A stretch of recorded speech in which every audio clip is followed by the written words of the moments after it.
Are we ready? Okay. Okay. I want to call this meeting to order. This is the Public Safety Commission meeting of West Hollywood, and it is February 14th, 2022. And Commissioner Balbone, would you mind leading us in the Pledge of Allegiance? Sure. I pledge allegiance to the flag of the United States of America and to the republic for which it stands, one nation, under God, indivisible, with liberty and justice for all. Roll call.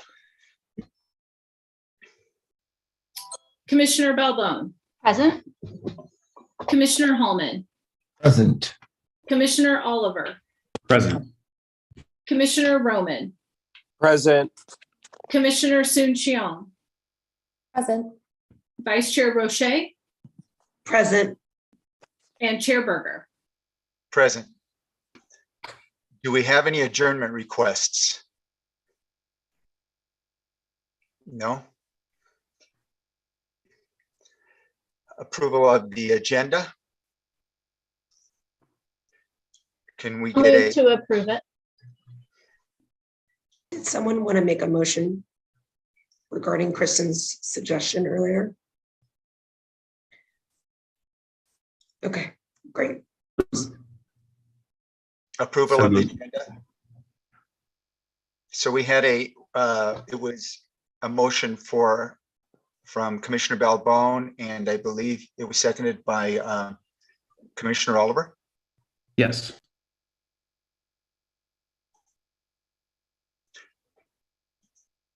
Ready for roll call, Chair? Yes, roll call. Commissioner Balbone.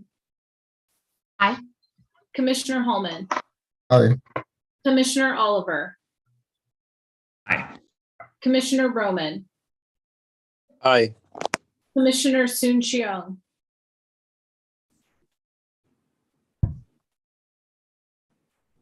Commissioner Soon-Shiong, your mic's muted. Aye. Vice Chair Roche. Aye. Chair Berger. Aye. Thank you. Okay, we're going to go to public comment. And we have quite a few public comments. And we've had a lot of people write in also, which is great. And those will be Chair? included. I'm sorry to interrupt you. We have the minutes as well before you move to public comment. Oh, sorry, I didn't see that. Okay, approval of the minutes.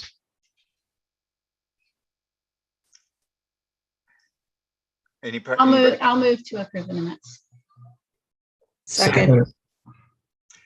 Commissioner Balbone, motion, and seconded by Vice Chair Roche.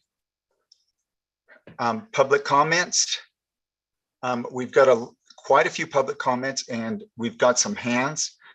So let's keep these to 2 minutes if you can. And Chair, I'm sorry. I do need to do a roll call for the minutes quickly, just so you're Okay. on the record. Commissioner Balbone. Aye. Commissioner Hallman. Aye. Commissioner Oliver. Aye. Commissioner Roman. Aye. Commissioner Soon-Shiong. Aye. Vice Chair Roche. Aye. Chair Berger. aye. Thank you. Okay, so let's go with 2 minutes, everybody. And if we can get through this, we can take some more comments again if you don't get it done. But let's start with the ones that we have listed first. Chelsea Byers.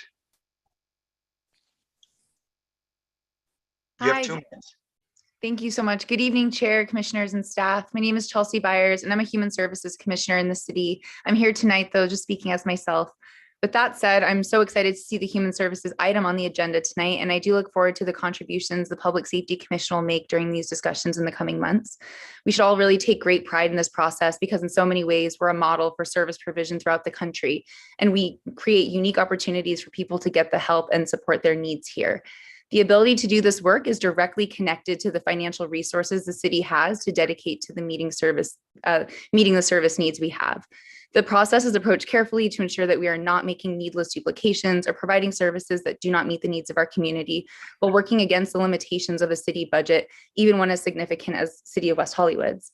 I don't like to think that we are fighting with each other and other agencies for resources, but rather that we are all working in a partnership to make this complex puzzle of needs and services work together.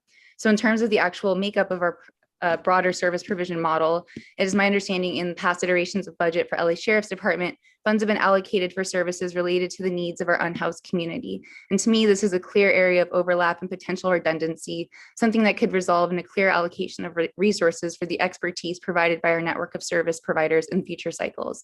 As you'll notice in tonight's discussion, social services get a lot out of the funds invested into the programs, and I want to ensure that as we continue to rethink and reimagine public safety, we give consideration to the opportunities to better serve our community through better aligning our resources with our available service delivery models. Thank you for hearing this discussion and consideration, and happy Valentine's Day to you all. Okay, thank you so much, Chelsea. You were very prepared. Excellent. Okay, let's move to the next one. Steve Martin. Steve Martin, you're muted, Steve. Steve, I think, Steve, your microphone's on mute. I think, Steve, you're a co-captain of one of the neighborhood watch. You're still muted. Can you unmute him, staff?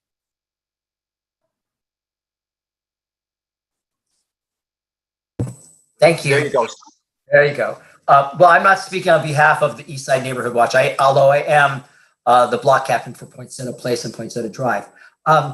You know, I was excited to see that the city of West Hollywood had an 88% vaccination rate, which I think really reflects really well on how this community operates, on how we care about each other, and about the good job that the city has done promoting people to get vaccinated. I know that's only peripherally involved with public safety. Probably on a more somber note, I don't know if any of you saw Los Angeles Magazine, where we were listed as one of the 10 places that they featured as being very dangerous. And I think some of the stats that they put out there were a little unfair. Unfortunately, we have to deal with those perceptions. And I think I appreciate all the work that you guys are doing to help address that and make the community safer. It has come to my attention that as part of the redesign of the community building in Plumber Park, the same gender bathrooms have been designed in a way that seems very insensitive to the history and the problems that we've had in Plumber Park. As many of you will recall, we've had to really create high security in that building because our park staff has been abused, assaulted by the prostitutes who were coming in there to use the bathrooms.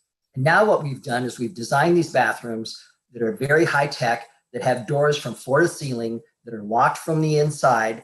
And so everybody can walk in, and it looks like the city's, I'm not quite sure what the point is, whether we're trying to open up a bordello for our prostitutes that work locally, or we're trying to create some kind of sex club, but this does not make any sense for Plumber Park.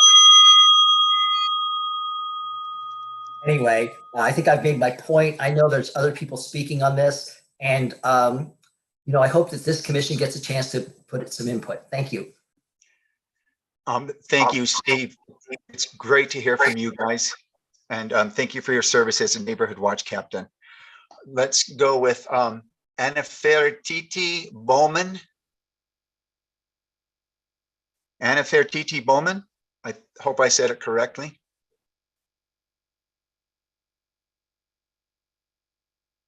I'm not seeing her on here. Let's go, Anafertiti, if you're not on yet, we'll check back with you. Let's go with Patrick Blood. Patrick Blood. Yes, hi, Commissioner. Good evening, Chair Berger, Vice Chair, Commissioners, and City staff. My name is Patrick Ryan Blood, a proud resident of West Hollywood, as well as the Chair of the Disabilities Advisory Board for our beautiful city. So nice to see you all. Happy Valentine's Day / Singles Awareness Day. I'm joining you briefly to make a comment and will remain in the meeting as long as I can. But I am thrilled to let you know that I am the DABS liaison for your commission, and I have an alternate if I cannot attend, which is board member Yola Dore, who has served our community for such an amazing long time. As part of the DAB, we decided to do alternates, just so that way we could make sure that we have presence at these meetings. I want to thank this commission for all the tasks that you're working on. And I'm really thrilled to see, as part of work plan goal number 6, that you specifically mentioned urging the necessity and the review of how e-scooters and the dockless mobility program affects persons living with disabilities. It was a pleasure a couple of weeks ago when I spoke to you on behalf of the DAB in regards to those concerns. And so as you consider the funding and discussion and how it is handled, I do want to really stress on enforcement. When someone's driveway is blocked or a sideway is blocked, a person living with a disability is denied access, and that's quite frankly, it's not correct. So as you go through your discussions, I really hope you hone in on that point. But I really want to thank you also for using terminology. You put person first, persons with disabilities, not a disabled person. So I'm going to wrap it up. I know you have a long meeting. Goal number 1 with the Met, really in favor of that. Really important team. Impressed with all of your efforts.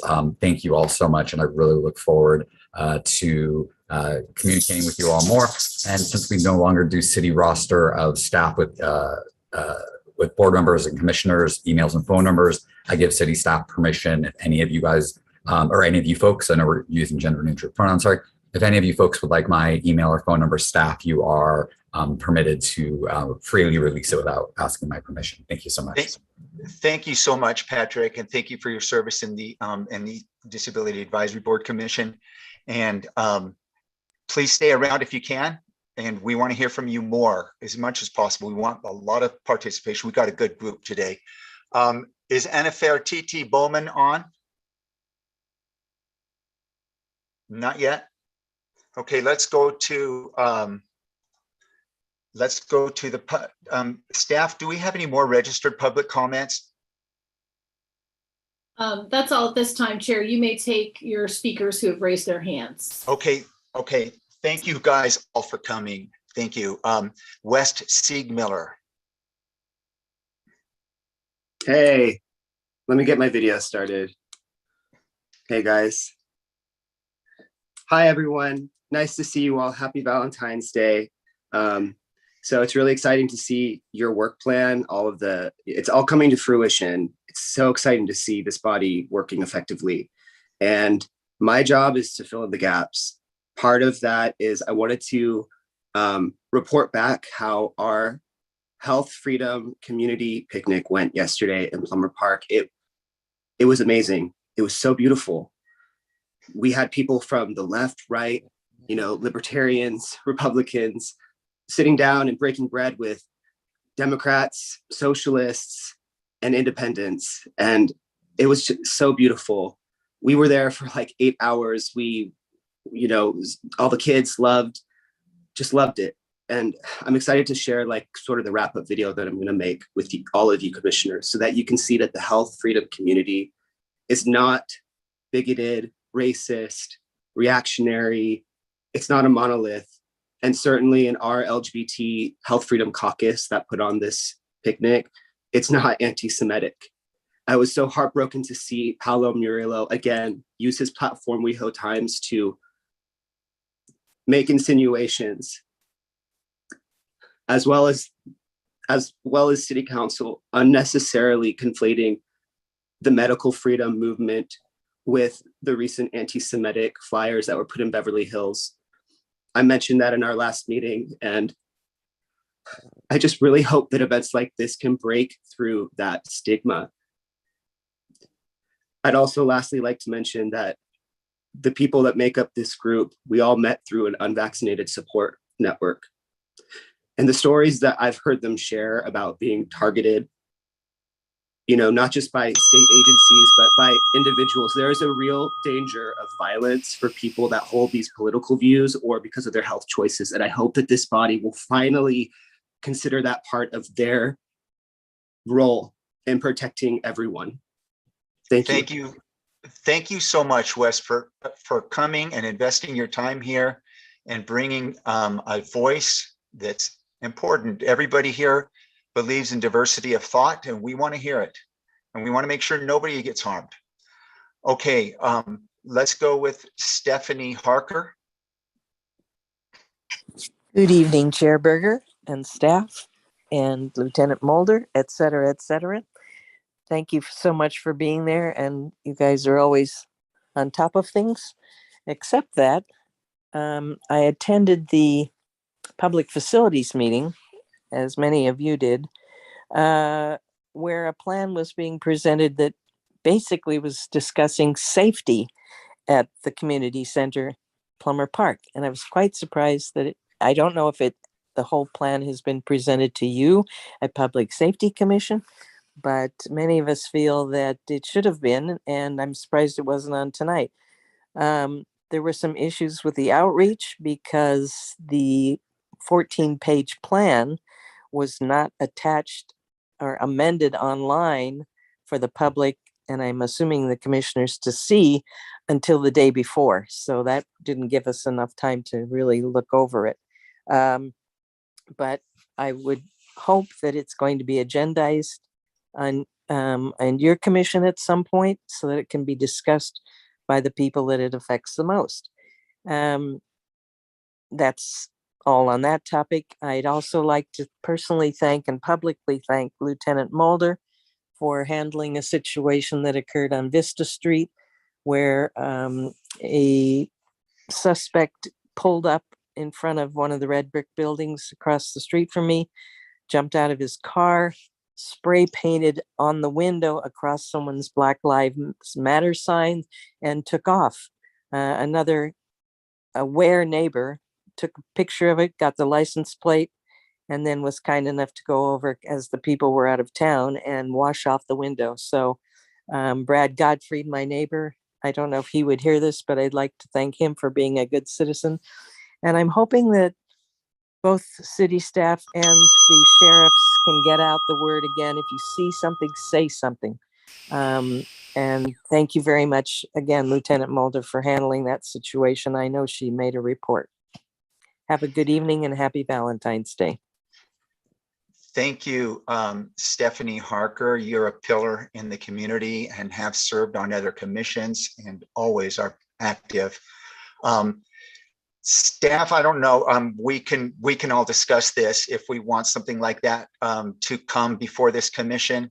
That I was on that Public Facilities Commission, and that was a really important thing for this commission. We had a lot of people discussing about the safety and the design of that public facilities. Staff, do you know when that's going to, the public gets to weigh in on that and when they're going to finally make the decision what they're going to do? Chair, I will follow up and report back to you all. Okay, thank you. Stephanie Harker, you can put your hand down now. I hope you'll stay for more commenting. Kathy, I don't know who that is. Kathy, you're next. Hi, good evening, Kathy Blavis, resident of West Hollywood. Good evening, Chair and members of the commission. I too want to pick up on the concerns that we have with regard to the new redesign of the community center at Plummer Park. I think Steve Martin really hit on a very, what should have been obvious notion, which is that Plummer Park is very different in many ways from our other parks. And I think obviously gender neutral restrooms are here to stay. It's important for the community. I understand that. And I have no answers for this. I don't know how to make it safer than it is. Obviously, if someone's going into a restroom, a door is going to be locked. But the fact that the community, and especially this commission, was not in a regard the first step, even prior to public facilities. And I just think that this commission really needs to weigh in on this. And I think that the process of involving community really needs to be strengthened. I want to thank you all for your service. Wish you all a very happy Valentine's Day, and just be safe out there. Thank you. Thank you, Kathy Blavis. Yola Dore, Kathy, you can take your hand down.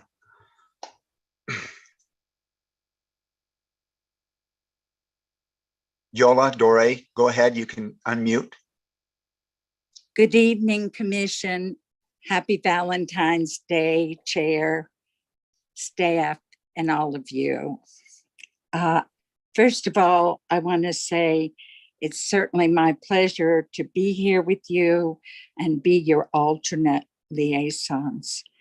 I have similar concerns to the people who have already spoken, of which my largest concern, of course, is for disabled citizens here and residents here in our city, as well as seniors. Because in doing a redesign, I think this needs to come to you where we can express our concerns if anything is not met, to where you have safety, a safety net for everyone here. So the design, in my understanding, will help the staff a lot, but what will it do for the citizenry of our community? And I think each and every commission like yours, the seniors, and the Disability Advisory Board certainly need to weigh in on this before it goes forward. So I urge you as a commission to make that request to public facilities. Maybe you could have a joint meeting of sorts. I don't know if that's possible, Chair. But anyway, just a thought. I hope you have a wonderful evening. I'll be with you as long as time permits and you allow. Take care. Thank you, Yola Dore, another pillar of the city, and you participate often. You can take your hand down. Staff, do we have any more public comment? Chair, I do not have any additional signed up. We admitted one more person, though. You may want to call Ms. Bowman one more time.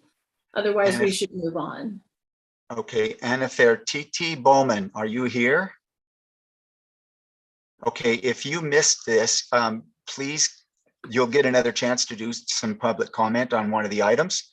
So I just want to acknowledge that and everybody please read in the agenda, we had a bunch of comments that were sent in.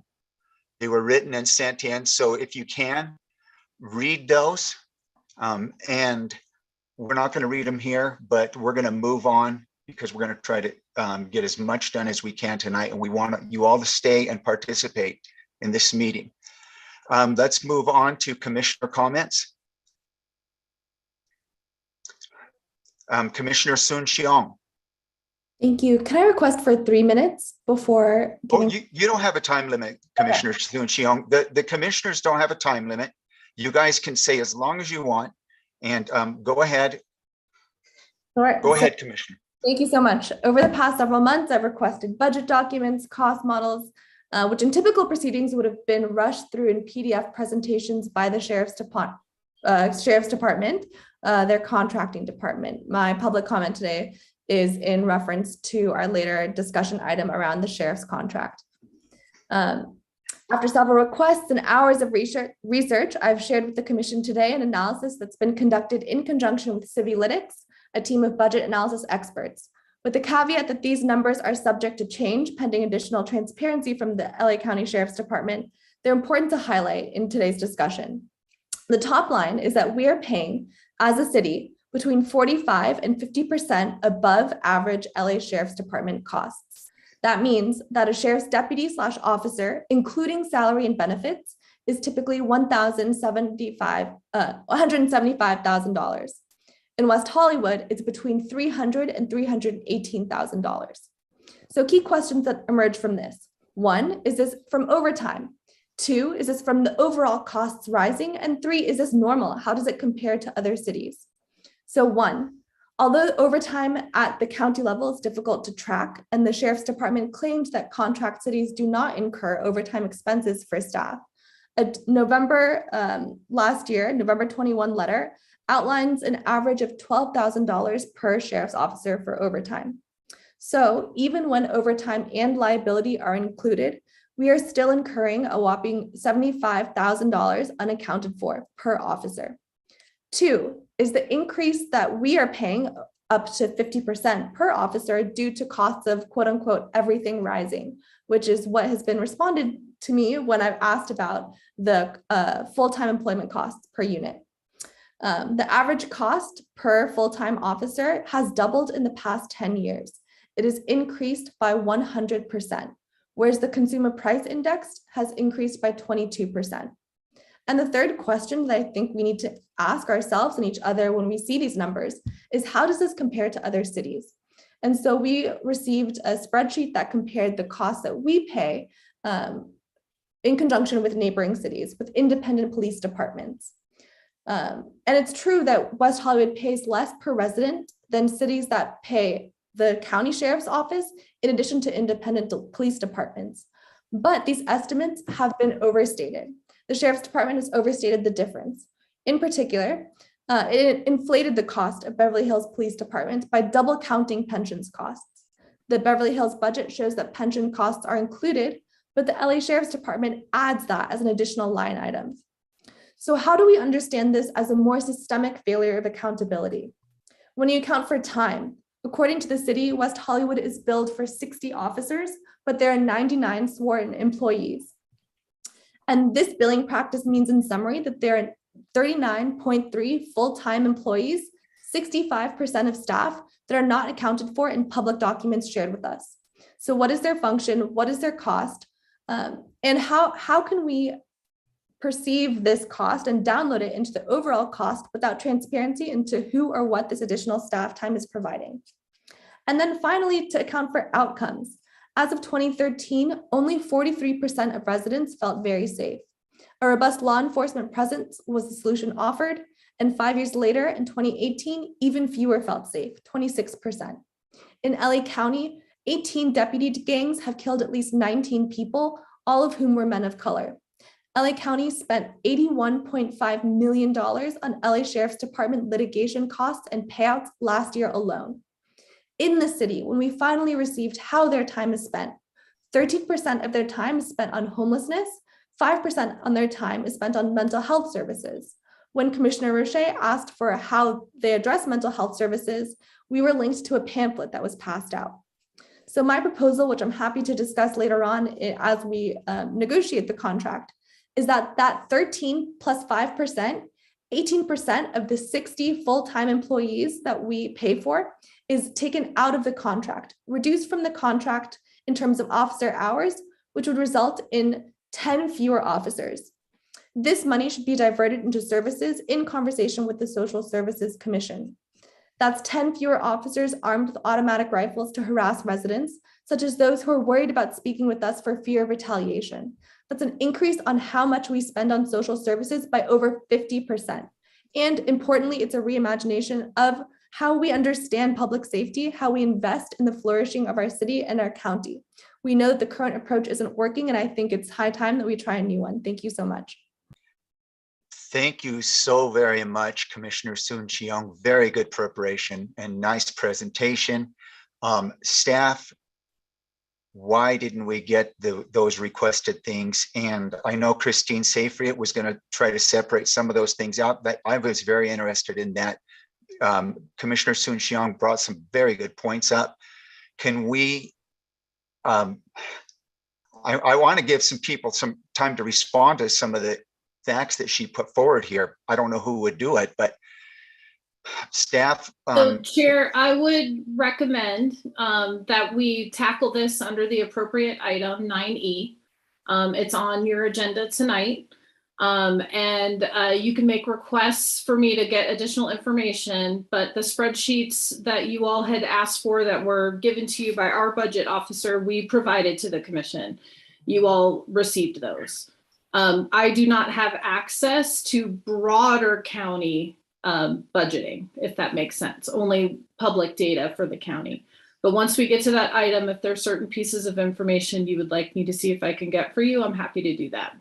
Okay, and Commissioner Sun Xiong, you sent us all a document that because we asked all of the commissioners if they had some preparation materials, and a lot of them sent it to us, and it went out to all of us.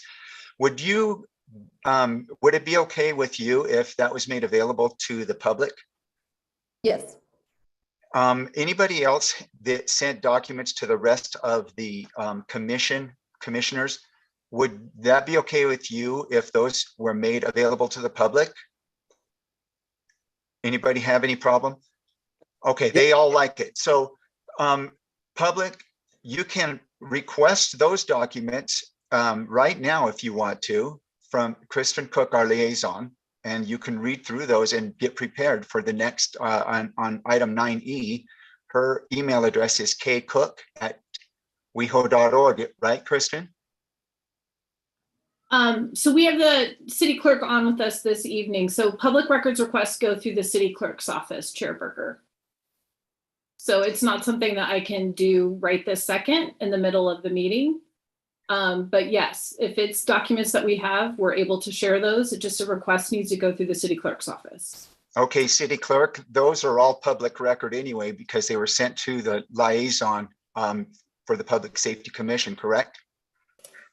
Yes, so they would be handled through a public records request. Oh, they need to be a public records request? Yeah, and I can talk with Kristen offline if there's a better way to publish the information. But I just don't think during the meeting, having her email the public is an efficient thing to do. Okay, public, we want you to get this information. And please record your message. Please stay in touch with us so that we can see that we can get, if we can get that information to you, because I think you're going to need to have it in front of you to look at. Okay, let's listen to, I don't know who is next. I think it might have been Commissioner Oliver. It's Commissioner Hallman next. Commissioner Hallman. Thank you, Chair. Thank you, Commissioner Oliver. Because I need you to chime in anyway. Commissioner Oliver and I attended on the first emergency plan meeting. It was interesting. There is a lot of material to go through. We came up with an initial game plan so we could focus and start somewhere what we thought were the most important areas to address first. So I'll be doing certain things. Commissioner Oliver will be doing certain things. Commissioner Oliver, please feel free to also add, what you have to say.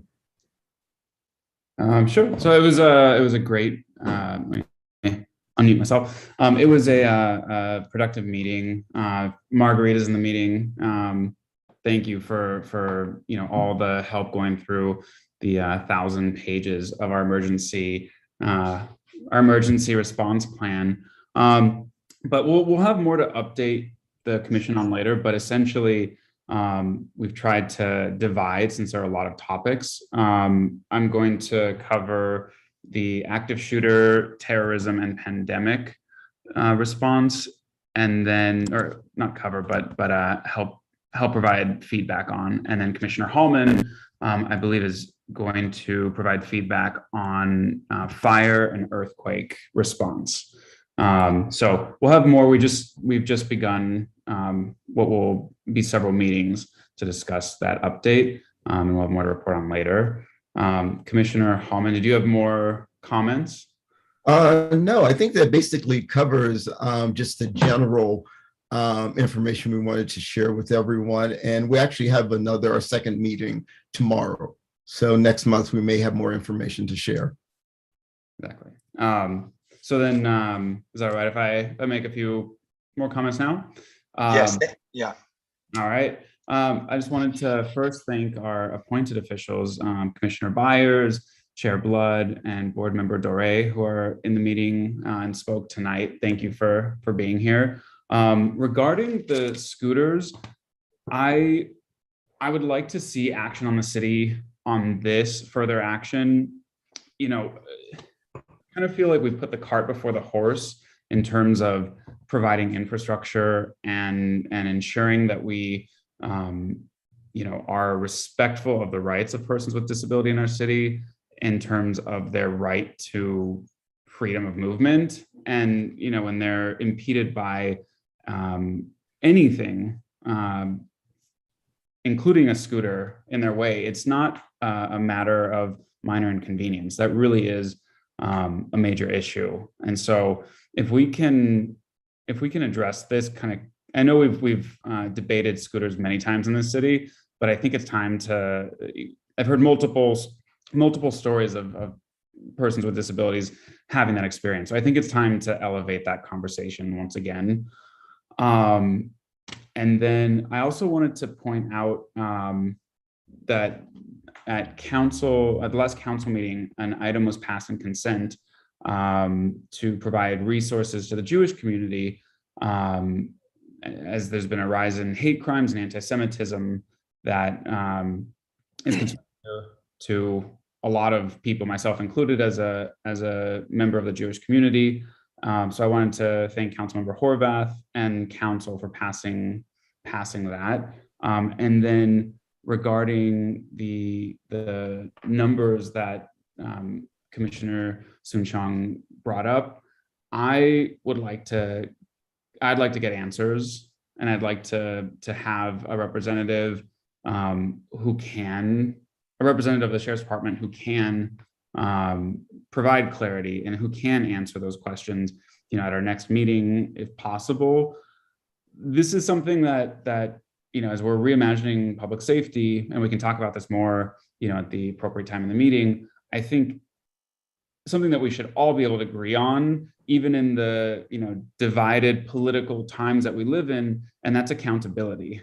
So accountability should be it should not be a controversial thing to expect from our contract Sheriff's Department. So I'd like to get those answers as well. And that's all my comments. Thank you, Commissioner Oliver, and thank you, Commissioner Hallman, and thank you for the extra work you guys are doing on that emergency response plan. And hopefully that'll come before us and we can all look at it. It's a big job and it's needed to be done for a while. Oh, and on the disability and the scooters and those kinds of things, I wish we had somewhere that people could access the ongoing status of that, because that they have been working on that, and that would be very helpful, that people just don't feel like they're in the dark. Commissioner, I believe it was Commissioner Roman next. Hi. So I just wanted to say, Commissioner Soon-Shiong, I've been waiting for you to bring it, and you really just brought it with that report. And that was like jaw-dropping, exactly kind of what I knew was going on and felt was going on. But to hear those numbers is just like staggering. And it'll go along a lot more with what I want to talk about later when we talk about 9E, but wow, just wow. And just quickly with the scooters, they're working on a bike lane. They're working on, well, not a bike lane, a protected alternative vehicle use lane going from La Brea to Doheny. So that's in the works. So it's happening.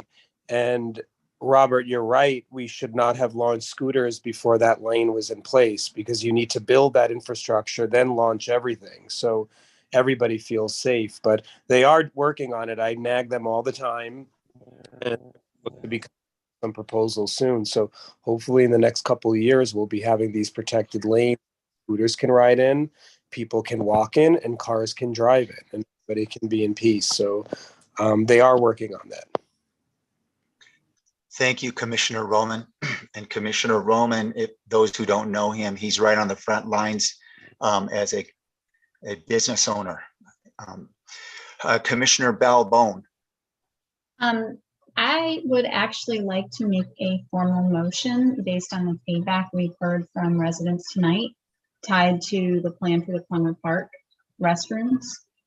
I'd like to make a formal motion that we put to council that before that gets presented to council, that we actually have an opportunity to vet it and make recommendations here. So that's my motion. Okay. We have a motion and a second. Can we vote on that, staff? Yes, Commissioner Balbone, Aye. Commissioner Holman, Aye. Commissioner Oliver, Aye. Commissioner Roman, Aye. Commissioner Soon-Shiong, Aye. Vice Chair Roche, Aye. Chair Berger. Aye. Thank you. Now we just need to decide when we can put that on the agenda. And it may need to be soon because staff, can you come back to us and tell us what our urgency is? I think we had March planned something with building and safety. Yes, you and your fellow commissioners requested building and safety rep and also co-compliance rep to be here with regard to residential building safety and fire code questions. I will need to go back and speak with Helen Collins, our liaison to the Facilities Commission, to find out when their team may be available to come back and present to you all. Okay, so if there's a deadline, because the commission needs to be able to vote on this if they want this agenda item soon or not. If there's a deadline and it comes before our next meeting, do you all want that added to our next meeting? Because we've got 2 other items on there, and does anybody oppose adding that as a 3rd item to the next meeting? Okay. Chair, are the 2 other items presentations? Staff? Yes, Chair. Are they going to give us a presentation on those 2 other items, or is it they just going to be here with so we can start asking some questions? They're coming to answer your questions. I can go back and let them know you would like slides or no slides. You tell me what you're looking for from those 2 managers, and then I can follow up with them. Okay, commissioners, maybe we could give them a heads up ahead of time. How about if you guys want to answer now, but we can give them a heads up with some questions, and then maybe they can prepare some slides for us, and they can rifle through those, and then we can start with further questions. I'm not going to say that we need to work on that right now. Maybe we can submit our questions to staff, and that way we can let them prepare a little bit. Staff, we just want to be really efficient. And so if they can do a presentation that's just efficient to start answering some of our questions ahead of time, that could be very good, I think. Why don't you all email specifically what you would like them to cover? And I think Commissioner Balbone has her hand up. And then I can share that with the 2 managers, and they can come prepared with a brief presentation answering the questions that you all submit ahead of time, and then be available for additional questions. Perfect. Commissioner Balbone? Okay, so now that we've gotten that motion passed, one of the things that I am concerned about, unrelated to 9E, which we'll get to, and I appreciate all of the information that was shared, is our West Hollywood Park is now open. And I passed by, and it's a wonderful space, and it's great, and it's exciting that it's open. I am nervous about the openness of that space, the picnic tables, and the proximity to areas where we have had people claim and actually have been sexually assaulted. I don't want to say claim, but we have people who have had issues with potentially spiking their drinks, and or who have had issues being assaulted and or not understanding where they ended up. And the safety of that location, because of its proximity and because of the openness of that space, in late evening hours, I would like to understand the plan for safety in the park. And it might be good to consolidate that with bringing the other components, but I will defer to staff on that. But if we're going to have Helen come and talk about the plan for Plummer Park, I'd like to understand, in addition to understanding the plan for the bathrooms at Plummer, the overall safety plan for West Hollywood Park now that it's open. So Commissioner Balbone, would you like to combine that as another motion? So if we do get that agenda item, they could combine both of those? I don't really have anything other than a request for review, so it could be just a future agenda item. That's why I did not want to make a motion. The other motion, Tori, I had wanted to ensure that the council did not vote without us vetting it here. So I'm not really sure that I need a motion. It's an agenda item. We can consolidate them if that makes sense.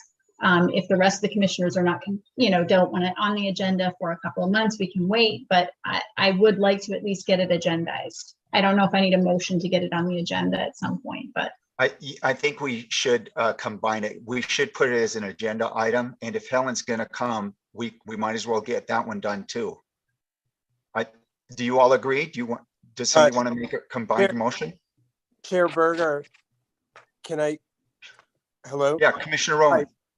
So it's not rocket science. Like, we totally agree with what Commissioner Balbone said. It's very dangerous. People are going to be going in there after the bar's drunk, passed out, having sex. People are going to get robbed, sexually assaulted in there. It's just doing drugs in there. Kids play there in the morning. So we just need a block by block person to be there when it's Thursday, Friday, Saturday, Sunday, whenever it's busy. We need somebody to be providing security in the park. It's not like, it's just common sense. The police station is 3 feet away, but we can't rely on them. So block by block person needs to be stationed there on busy nights to help ensure that that stuff does not happen. And if they see something, then they can call the police to come over. But why does it have to be like a big, conversation? I hear you, Commissioner Roman. I think that falls under our items tonight also. So yeah. Okay, Vice Chair Roche. Thank you, Chair. Just a reminder that these items are also in our work plan regarding PAC West that we're contracted with, that essentially their purpose is to oversee not only City Hall, but our parks. So it's part of our work plan. We're going to have to address it anyway. It's going to come up. So don't worry, it's there. We're going to have to get to it at some point. It's just a matter of when.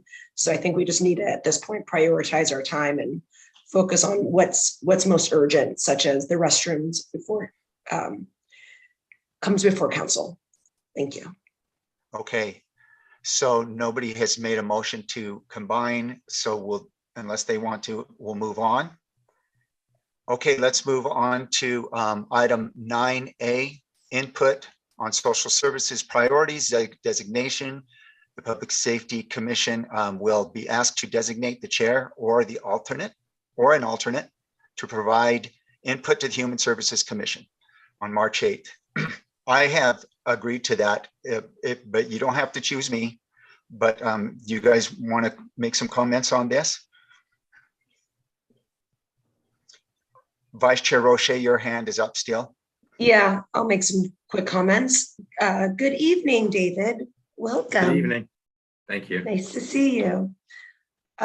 So I'm just going to jump right into it. I'm a big fan of our contract with Step Up on Second with MIT, the mobile interdisciplinary team. And I did send this information out to the commission. And I know that's listed as one of our services that you shared in your report. And I see them as a resource that we need to amplify. So at this time, I encourage that we look at adding another team. I noticed that the team is only available Monday through Friday during working hours, like 9 to 7. It's unclear. I would ask that we get a second team or maybe two dedicated teams to cover a 24-hour period throughout the week. I think this would be a really substantial supplemental resource on top of our one team we have with Met. And they can do just as much since they are offering, they're able to offer 5150s, et cetera. But I think at this point, I think it's really important that we just have access to them. We're able to call them. And I think that's the big problem we have right now, is that they aren't available when we need them all the time. And I think this is the day where we amplify that resource specifically, because it's obvious that we need it and we need that kind of support. We just don't have it regularly. So I don't even know if they even offer that on the weekends, but it's something that I would love to learn more about and see if they're willing to create or offer that service for the weekends as well, or the evenings and weekends. Thank you. So Chair Berger, I wanted to jump in. If you would like, we were prepared to kind of walk the commission through the questions and get the input. We had a presentation. You can, if you'd like that, fine, but otherwise just to kind of keep us focused. Okay, yes, David Juni thank you for coming. And commissioners, just to give you an update on what happened, you all control the agenda. So you guys vote for the agenda items, and they came to us after. And so I said, our agenda is already set. But we wanted him to come and ask questions. So David, if you could walk us through a little bit, so what you're looking for, and then the commissioners can make some comments on for us to bring to you guys on March 8th. Great, thank you. As Chair Berger said, I'm David Juni. I'm the manager of the City's Social Services Division. I'm also the staff liaison for the Human Services Commission. I'm joined by Katie Egan, who is a Social Services Program Administrator. We are here tonight to receive input from the Public Safety Commission on social services priorities. So the city has a 3-year funding cycle for social services. We just entered the 3rd year of the current cycle. We do an extensive engagement process to inform the RFP document and to assist in making decisions on contracts for the next 3 years. So I attached to your, there was an attachment to the staff report that gave the current list of contracted programs. Just wanted to give you a sense of what social services, kind of the broad array of services that are provided through contracts with nonprofit organizations. We also get a sense of the amounts. Those are annual amounts that are listed. And as I said, the currently contracted agencies. So we will jump into it. I'm going to turn it over to Katie. As Vice Chair Roche started this out, we do want to hear what your priorities are. We also want to hear what you how things have changed over the last 3 years, and then also we want to hear about what you perceive, what you see are the barriers specific to your constituency in accessing services. Also, just a reminder, so this, in addition to the input, we have public hearings where the entire community is invited to provide this input. We, the last funding cycle, we did an extensive community study that informed the process. And then this year, we are doing a needs assessment of access to social services by community members of color. We're in the middle of working with a consultant on that, and the findings from that needs assessment will also inform this RFP process. So I'll turn it over to Katie, and we'll start with the first question. If the chair wouldn't mind calling on the folks who would like to contribute, we will be taking notes. We'll provide your representative a summary of tonight's input for the March 8th Human Services Commission. That's when we'll have all the chairs of the boards and the commissions and a few other advisory bodies come and speak directly to the commission with your input. So thank you so much for your time tonight, and I'll turn it over to Katie. Thanks, David. So as you'll all see in the staff report, there are just a number of questions that we've posed to the commission that we will just be throwing out tonight to help guide our conversation. And so that being said, the first question is, what are the significant social services needs of community members in West Hollywood?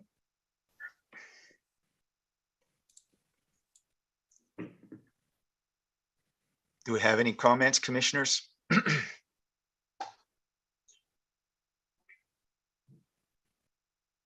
I do.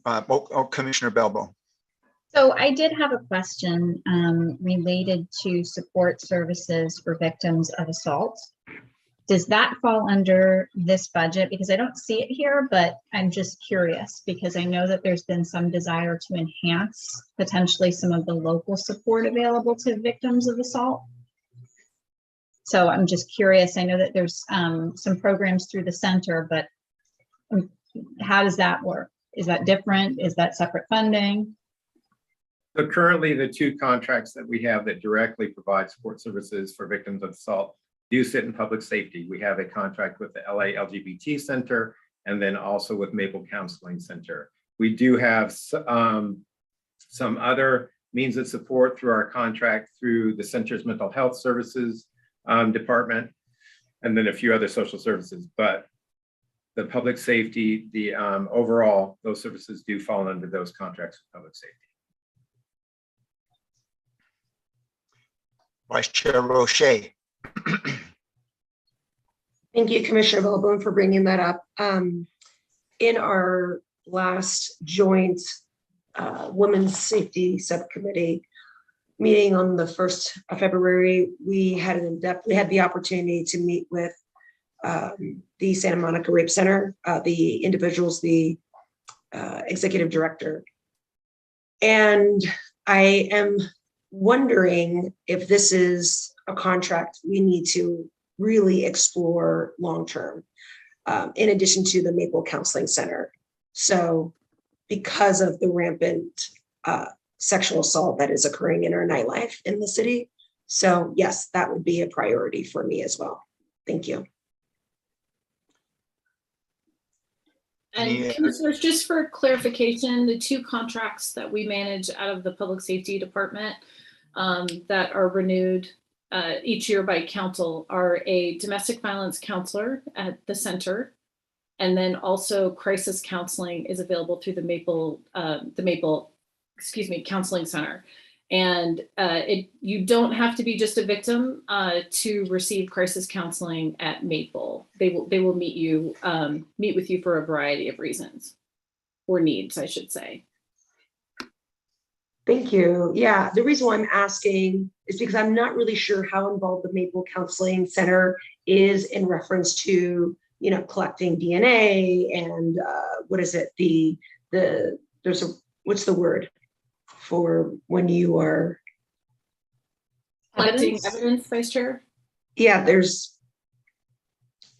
excuse me, right? I'm not recalling this word, but I guess I don't understand if we're already working with a center that is being referred based on the city council meeting that I attended last month or this month at this point. I have no idea at this point, where they spoke with individuals from Cedar Sinai, and it was very clear that Cedars cannot support this, right? Kristen, am I on the right track here? So to clarify, like the rape treatment center, the domestic violence counselor is at the LGBT center. The services at rape treatment center are free. The city does not have to pay to refer a patient to the rape treatment center.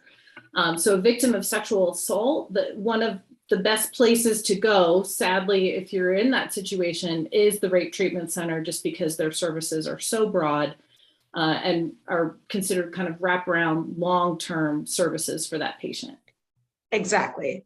Thank you. Different than Maple Counseling, different than the DD counselor at the Los Angeles LGBT Center.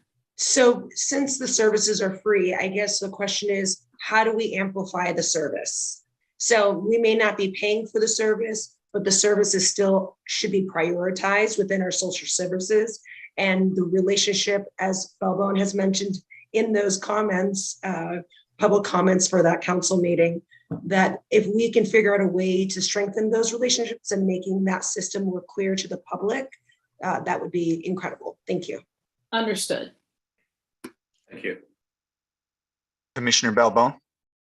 Just to further clarify, I think what we're looking for is someone to serve as an advocate during episodes and after episodes, and it's more of a real time as someone's going through this, because it was very clear we have a lot of caring, compassionate people, but a victim of assault would have to potentially contact the police, go to Sinai, take a ride with the police, then go to Santa Monica to get their kit done and their treatment. And that's a lot of trauma for someone to go through without someone who might be able to just simply hold their hand and help them. So if there's a way to extend services, that's really kind of the request, is can we make it a more fluid experience for someone, either through the treatment center in Santa Monica, but I think that's potentially a real need. And if the patient is stable, the patient is taken directly to the rape treatment center and does not go to Cedars. If they need like ambulance type care, paramedic care, and to be evaluated by emergency room physician to stable their immediate medical needs, that's when they go to the hospital first. So in a lot of situations, if the patient calls the sheriff's department, the sheriff's deputy will escort that patient directly to the rape treatment center if they are medically stable to do so. Or help arrange a ride, if that person would rather ride with somebody other than law enforcement. Commissioner Oliver. Yes, thank you, Commissioner Babone, for bringing, both Commissioner Babone and Vice Chair Roche. That was kind of my first slide. Like the first question was an interesting one. I think that a lot of the needs in the community, are represented in the current allocation. The second question to me is the more interesting, is like what's new, what's increased. That is one of them. That was one. I watched that meeting and was shocked to hear that victim of sexual assault has to end up 8 or more miles, several miles away in Santa Monica if they want treatment and to collect evidence. So if there's a way to through city funding to make that available at Cedars or at a facility closer, I think that would be top priority, one of our top priorities in terms of funding allocations. There are a few others that I wanted to point out as well, but that definitely is high priority. The other is rental assistance. I tried adding up the different allocations, whether it's earmarked entirely for rental assistance or rental assistance is part of that allocation. And as best, somewhere around $300,000. Is that about right? Directly or indirectly for rental assistance? It would be for the organizations that provide the assistance. Yes, like NCJW and then Alliance for Housing and Healing. Correct. If there's like keeping somebody from becoming homeless is the best way for us to combat homelessness, and the cost, the average rent, and I apologize, I have notes all over the place. The average rent in West Hollywood being, depending on who you trust as a source, being anywhere from $2,000 to $3,200 average. $96,000 and then $207,000 that all of which does not go toward rental assistance, does not provide that many months for that many people who may have lost their job, they've had a change in circumstance, a relationship ended, they got away from domestic violence, whatever they survived domestic violence, whatever their personal situation is.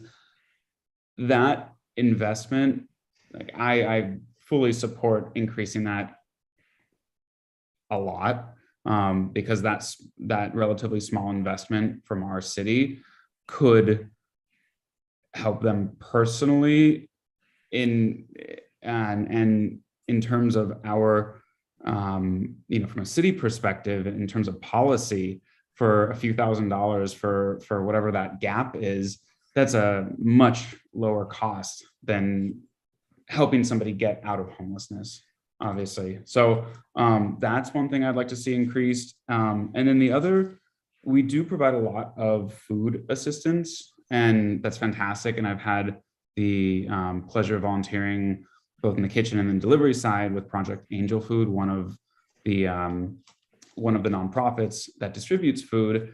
And I have seen the way that the joy that some people get in addition to food. If it's in addition to dollars, I'd love to see a way to get more members of the community volunteering and being out in the community, especially in the last 2 years with that social isolation. Loneliness is a killer. You know, this is something that interaction not only brings food, but it brings, you know, somebody once a week at least to come and visit and to talk to people. So those are 2 areas that I would like to see, or 3 areas that I would like to see an increase in funding. And yeah, so Okay, thank you, Commissioner Oliver. Vice Chair Roche. I remembered the word. It's called forensics. Just took me a minute. But honestly, David, to Commissioner Bellbone's point regarding advocates, the reason why this is so essential is because we are trying to figure out a way to disrupt the habit of taking folks to Cedars for stable, mostly because if they are drugged, the time is of the essence. They actually need to get to the rape center immediately so they can be tested before that leaves their system. So there is a very small window to work with. And some of the concerns that came up in this conversation is that by taking them, making the hospital the first point of first line of defense, more or less, to say it may actually negatively impact the individual from having a case. So advocates, I think, is absolutely essential in as you explore building this relationship with the rape center. Yeah, and maybe a hotline, like the RAIN hotline. I don't know, maybe we can learn a little bit from them. Thank you. Thank you. Okay, Commissioner Oliver, you still have your hand up.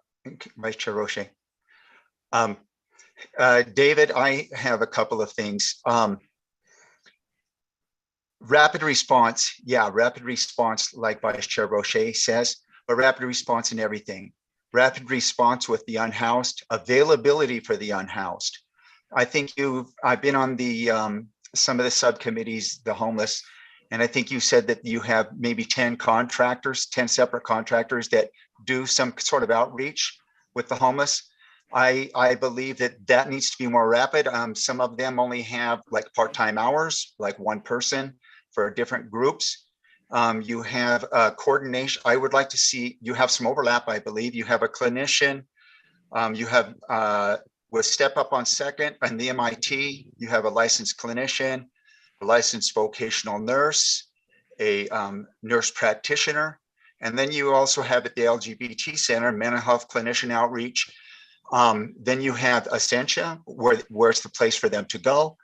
So what personally I would like to see is a coordination so there's not as much overlap with those, and maybe something with the behavioral crisis line, which is going to become 988 pretty soon.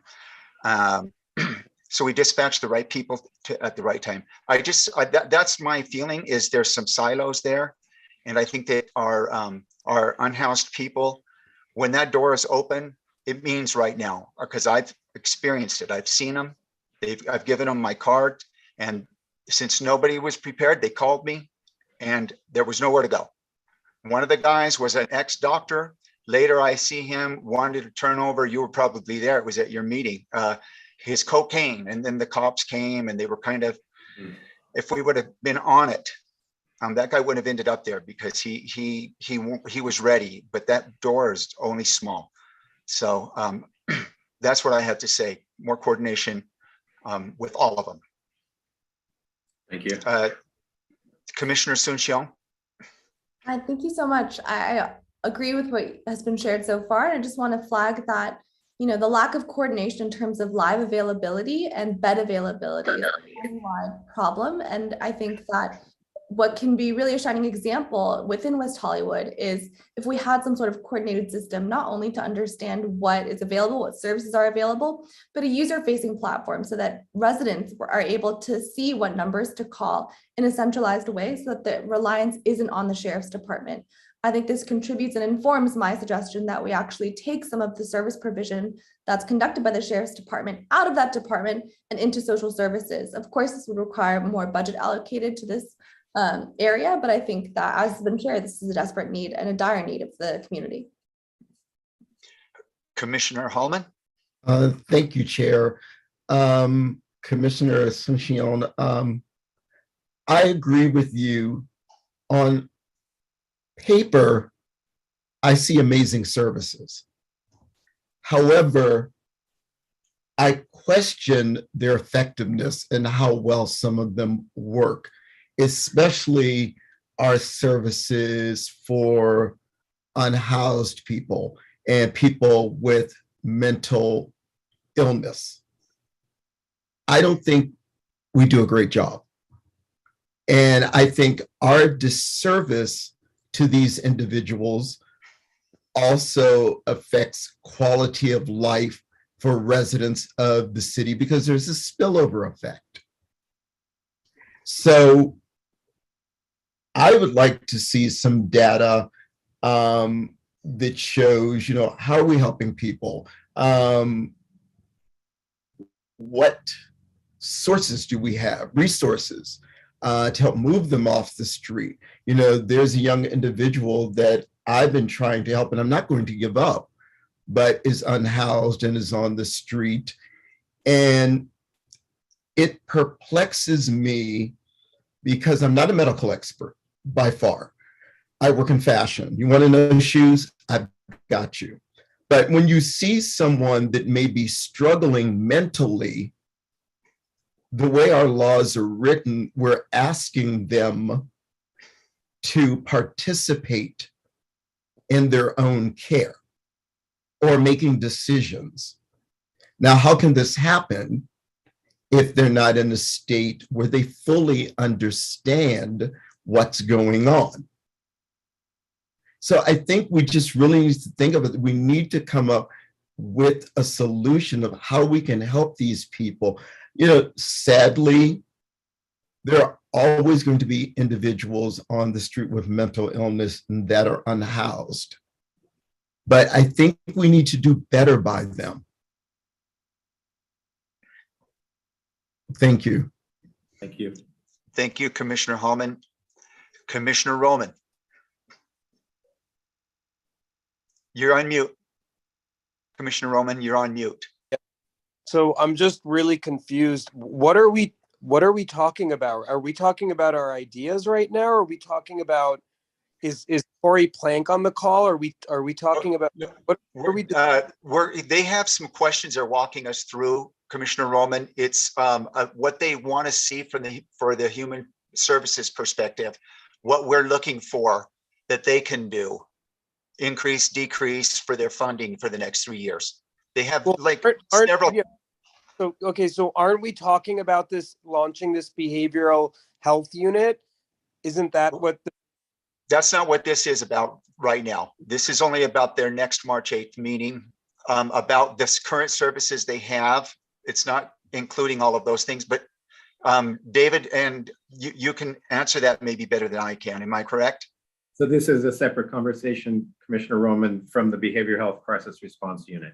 That'll be a separate project, funded separately. This is for social services funding for the next 3 years. Got it. But I guess my point of view is, if we launch this behavioral health unit, all these other little mini Ascensias and all these other little companies that we work with, that quite frankly, I'm in ground zero every day, and I've dealt with all of them. None of them have ever helped in any way, shape, or form in any situation that I've ever been in. So I think that what we should be talking about is this behavioral health unit.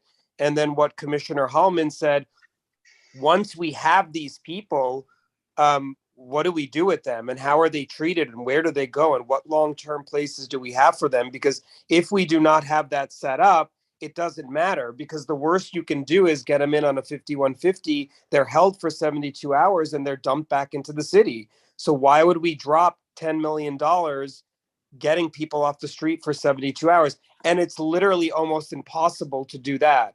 I've tried to get it done like 30 different times, and we were finally able to do it a few days ago. And I had to beg Kristen and get on the phone with her and call 911 7 times. And it was only because the guy was swinging a knife in front of the store that we were able to do it. So I think that like all these little mini things that we have, all these little contracts that we have, I don't see any point in having them there. But I would love to explore this behavioral health unit and how we can launch that and work with like a whole new way to do this, because the stuff that I've seen, none of this stuff works. It's just a big confusing mess. So I'd be happy to provide to the commission the year-end report on social services so you can see the accomplishments of the contracted agencies. And with regard to the contracts that we're talking about tonight, they will, once the Behavioral Health Crisis Response Unit comes on board, they're going to look to these agencies for support. They're going to look to the agencies for bed night availability, for shelter availability, not just through Essentia, but through the Center for Youth Shelter Beds. So these contracts will support that team once it's in place. That team will not be in place as of next October 1st, and that's when these contracts go into effect. So we're looking at how we can continue to offer support to the community through these contracts.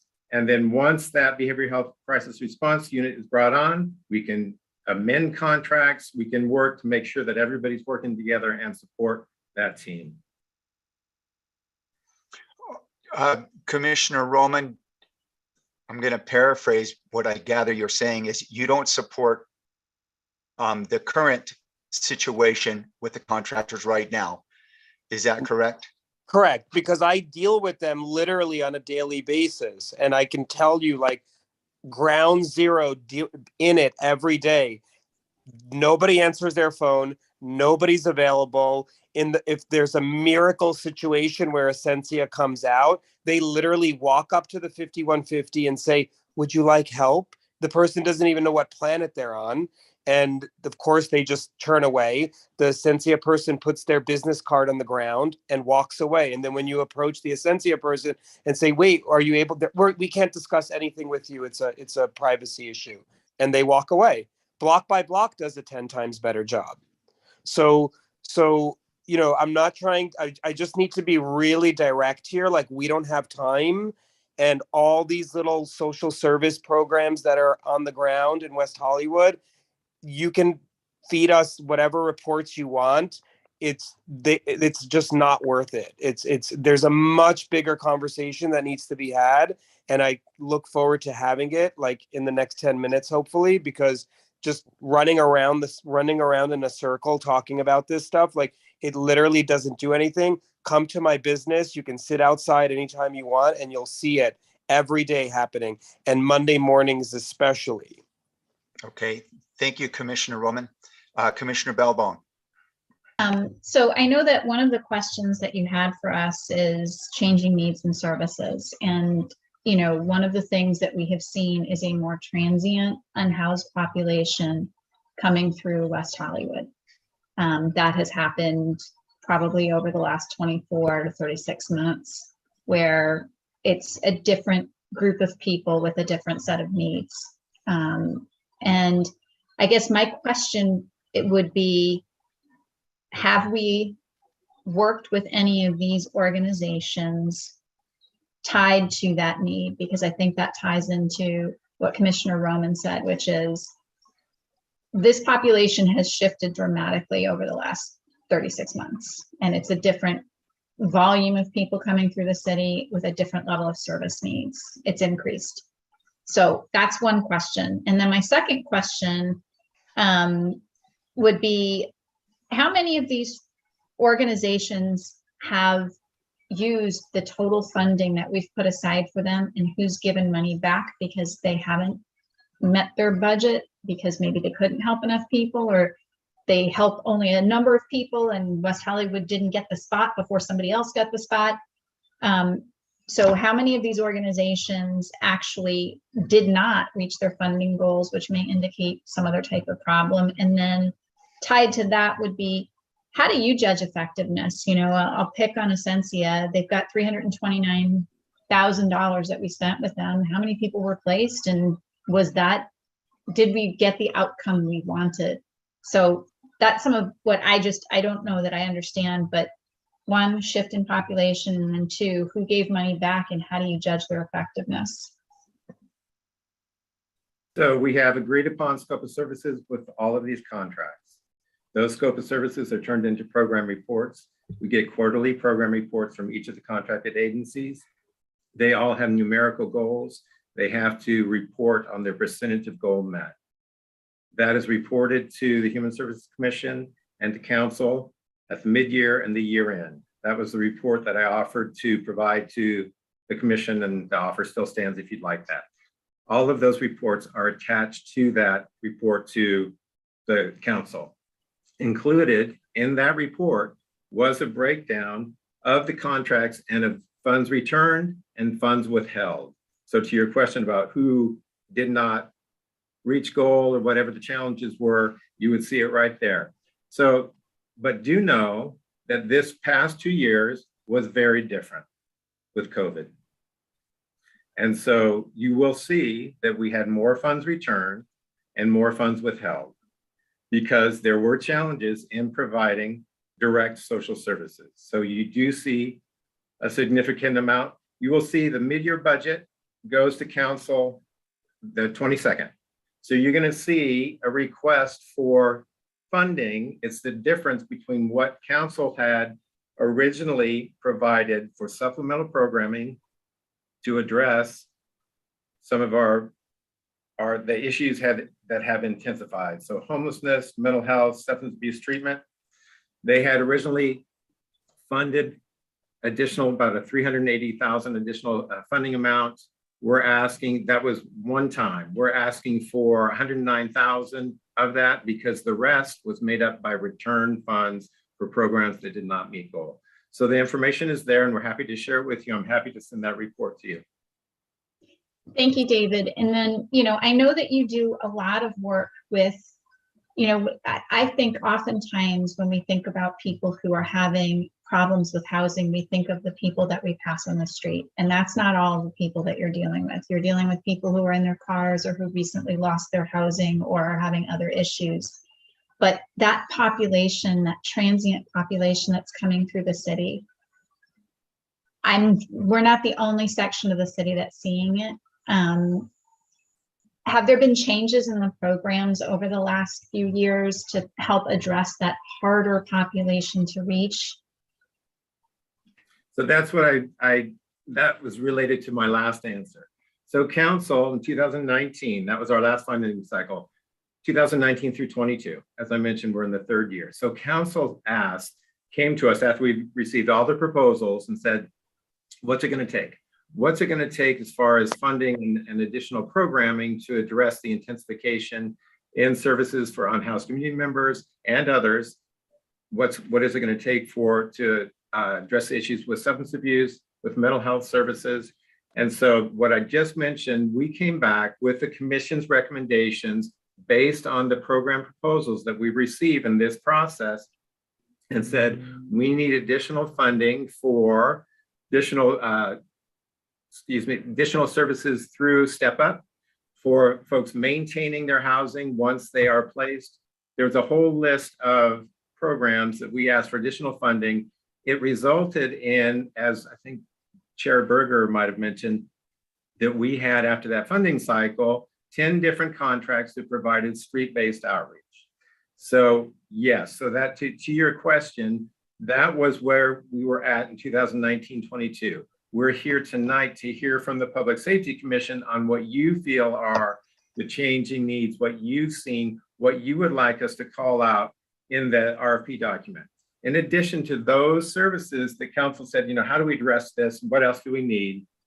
We also, at that time, there was a focus on making more services available for our transgender community members. We felt that we had limited sources, at least through these contracts, limited programs available. So we called that out in the document.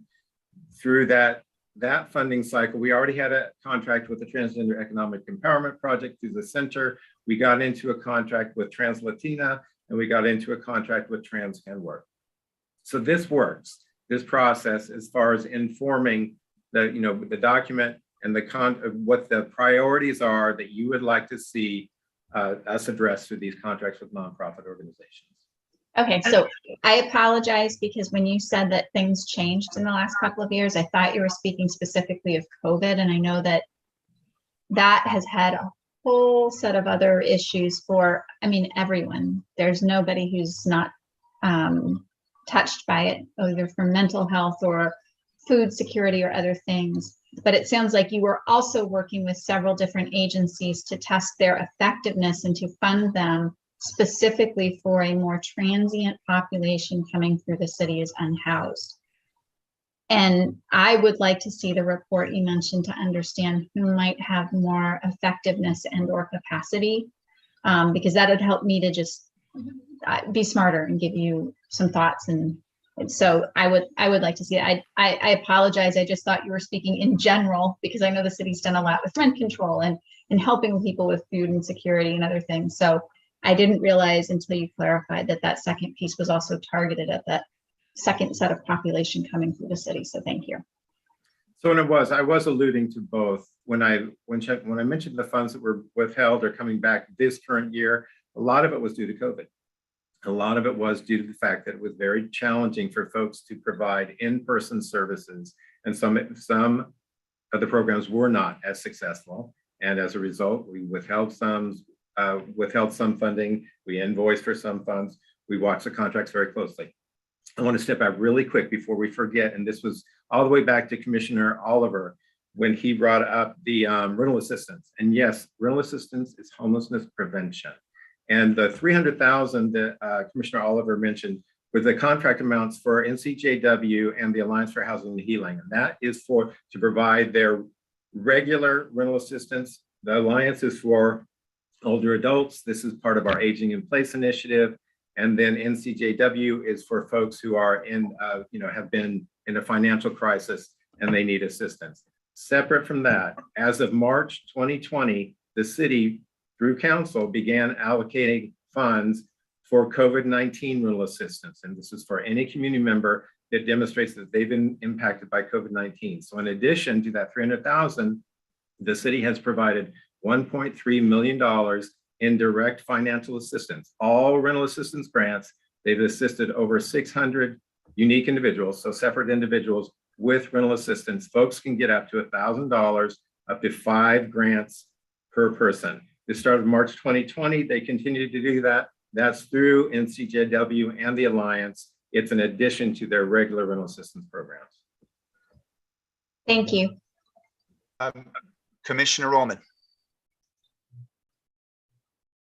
You're mute. Mute.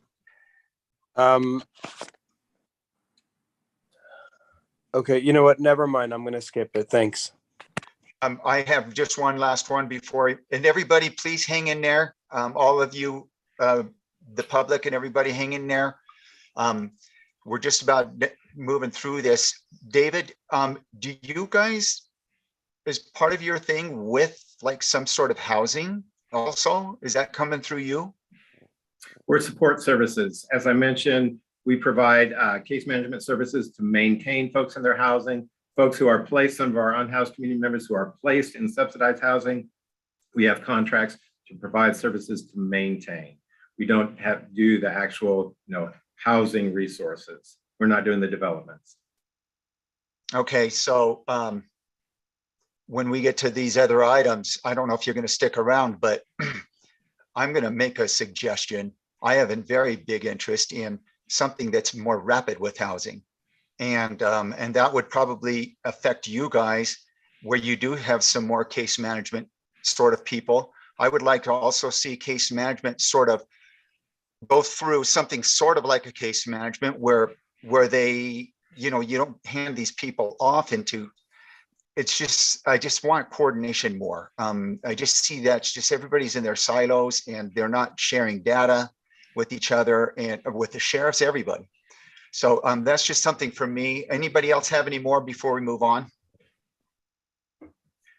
Okay, thanks, David. And when you want me to come as the delegate on March 8th, am I going to take all of these comments from our commissioners and represent them? Yes, we'll send you a summary, but if you could please have a formal vote on who you would like representing the commission, we would appreciate it. Okay, Commissioner Balbo. I just had one more thing, and it is meant to be additive, not to necessarily address the funding, but there have been major changes to the Medi-Cal program in the state of California with enhanced care management benefits that are available to help people who have these types of complex needs in addition to medical needs. And included in that is community support services, where there's funding from managed care plans to help with food, to help with housing navigation, and recuperative care shelters and other items. And that is something that, as we think about the city and extending where we need to, qualifying people for Medi-Cal when they do qualify is one other avenue for that. And I know Saban does some of those services, but we should make sure that we're using that as another venue for funding and additional support for folks, because it's available and it's now a benefit to, those folks who qualify for Medi-Cal. Absolutely. Just to kind of go with that, Commissioner Balbone, a few years back, Medi-Cal brought on Drug Medi-Cal, which covers pretty much anyone who is in need of substance abuse treatment or any kind of, residential housing related to substance abuse.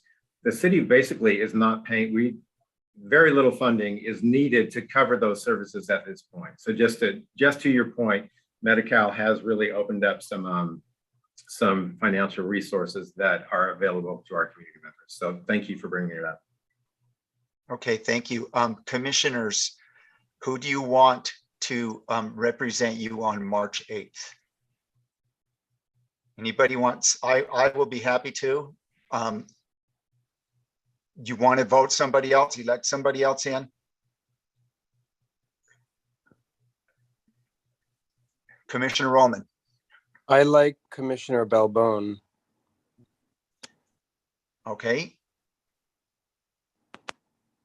Anybody want to second that? Let's take a vote and let's get this going. I'll second it. Okay. Anybody? I'll be happy to go if somebody wants to second it. If not, then we're done. Does Carrie want to? Just to clarify, I heard a motion from Commissioner Roman that Commissioner Balbone serve as a representative, and I thought I heard a second by Vice Chair Roche. Yeah, that was me, but I also want to check it with Commissioner Balbone. Commissioner Balbone? So this is on the 8th, we said, of March? The Tuesday at 6 p.m. It'll be virtual through Zoom. Okay, and that's the 8th. I just want to check. Hold on, yes. Give me 1 second. Pardon, I'm doing this live, which is dangerous.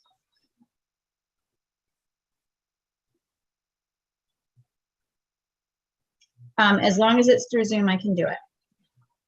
It is, thank you. Commissioner Roman, you have another hand up here? No, sorry. Okay. Okay, yep, you have, nobody, does everybody want, let's just go through with it. Staff? Okay, roll call. Commissioner Balbone. Aye. Commissioner Hallman. Aye. Commissioner Oliver. Aye. Commissioner Roman. Aye. Commissioner Soon Cheong. Aye. Vice Chair Roche. Aye. Chair Berger. Aye. Okay, Commissioner Balbone, you're gonna be our delegate, and I guess you can look at this meeting that we just had on YouTube and get the notes from David. Thank you. Let's move on. Thank you all for your time tonight. It's very much appreciated. Thank you. I think you hit all the rest of the questions within that as well. Okay, public, we are going to move on through reports with fire department and sheriffs and block by block. Sheriff and all of you guys that are going to come up next, just you don't have to read through all of your reports. We're just try to be kind of concise, and we'll try to move through this. Chair Berger. Oh, Commissioner Oliver, yeah. There was a suggestion that we move item 9E up to this point in the meeting. Yeah, but we needed to make a motion at the beginning, and no one made a motion to make that amendment to the agenda. So we ended up approving it as is. Got it. Okay. Thank you for that. Okay, let's move on to 9B, report from the fire department. Chief Smith, are you on? I am on. Well, good evening and nice to see everybody. And so just from the fire department, we're at average from our call volume for the month of January. And just to let you know that your West Hollywood firefighters respond to approximately 20 to 22 runs a day. So West Hollywood keeps us busy. We're treated very well, and we appreciate the support. One thing I did see is which is good for the month of January, down tank and the amount of conditionally, potentially vulnerable fires in rubbish bins. We only had one that I noted that was of circumstance or potential. And so that is a good, and hopefully that trend continues in West Hollywood. And because you know my views on how those lead to bigger and more catastrophic fires, jeopardizing public safety and property loss. With that, I feel very comfortable with everything that's going on in West Hollywood. We appreciate all the support in our past unsanctioned activities that have gone on in West Hollywood we've been prepared for. We're in constant communications with the sheriff department on the public safety side if we have any events that escalate that we need additional resource. So we always have a plan in place with our cooperators, which is your West Hollywood sheriffs. And with that, I'll leave it to Megan Courier to see if she has anything that she would like to add. And if not, I will take or field any questions you may have. I do not have anything to add, Chief Smith, so you can take questions if anybody has. Okay, thank you. Commissioner Roman. Hi there. So out of those 22 phone calls per day, how many are for actual like fire related stuff, and how many are for like what other things are you guys called for? We are called for everything. So we can quantify how many runs we go on per month, and the data will show how many are medical calls, how many are basic life support, advanced life support, or whatever it is. So we do have a number of fire calls that we do go to. And you have the call logs, if you will, or the data specifying what our call volume is in West Hollywood and the specifics behind that. So every month is different, every day is different. Yeah, so on average, your firefighters go on 22 calls a shift. And you don't have a number, like are 3 of them fire and 20 of them are, taking vitals for a 5150? Like, do you have any kind of breakdown? I do not, but so let's just say you mentioned a 5150.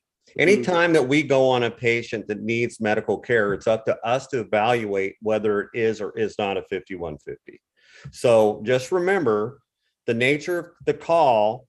We don't know who's calling. We don't know what their perception is, what their depth of knowledge is on whatever type of emergencies. That's why you get us there, you get law enforcement there to evaluate, to take the correct approach for patient care. And you mentioned earlier in the meeting about destination for patients. We evaluate whether that patient needs to go via basic life support, advanced life support, and we have criteria for our patients that will give them the proper destination for the proper medical care once we evaluate with our paramedics where that patient needs to go.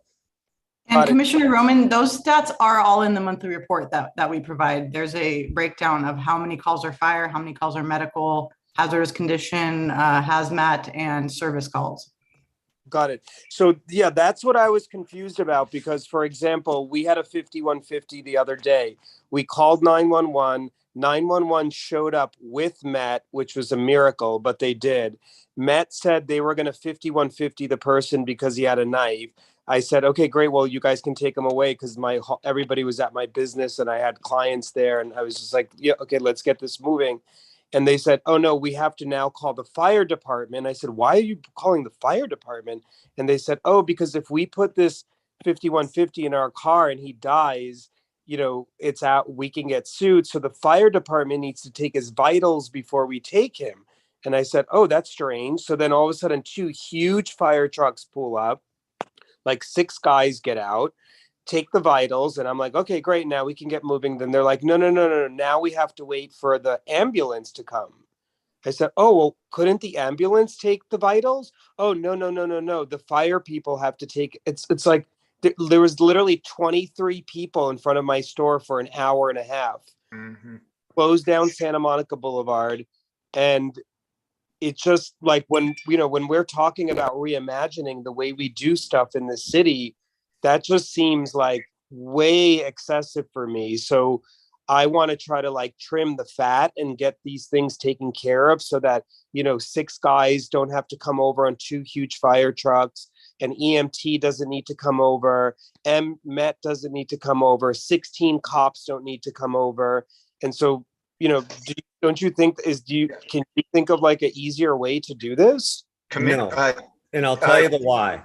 So here's the thing. So once again, when somebody calls for and you say it's a 5150, you could have somebody that has a medical emergency that appears to be 5150 potentially because they have an altered level of consciousness, or let's just say they're not firing all cylinders. It could be a medication issue. It can be a diabetic issue. It could be a head injury issue. So that's why you do not want to take that liability of assuming that it's a 5150, or maybe it's just a mild case of something. When we go there with advanced life support capabilities, we are there to evaluate for the best interest of the patient, and the untrained medical professional, if you think that everything's okay, it may not be, and that exposes you to a huge liability. When we're trained to field that and do that medical intervention to get that patient to the proper destination. But wouldn't an ambulance, an EMT person be trained for that? They're trained in basic life support. So what would you need if you had somebody had a medical emergency that needed cardiac medications, that needed pain medications, that was having a seizure, that needed narcotics or an advanced life support intervention on? So EMTs and our ambulance providers, really to trim the fat, when you get a fire truck, a paramedic squad, and an ambulance company and law enforcement, that's the customer service delivery that your city expects and we want to give. So we don't have a thorough assessment of the patient.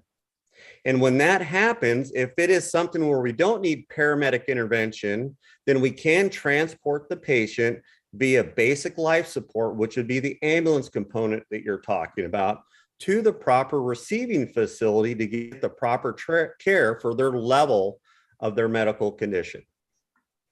I mean, it just seems bananas to me that 23 people needed to come and spend an hour and a half there, and like 4 different departments. The Met team said he was a 5150, and it just seems so excessive to me.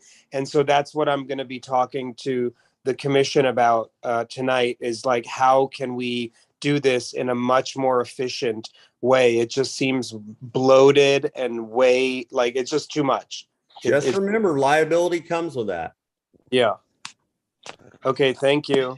Chief Smith, how often, because we heard this also, I'm not sure if it was in our commission or it was in another meeting, but another fire chief said the same thing. Like sometimes they might have to wait 2 hours or so.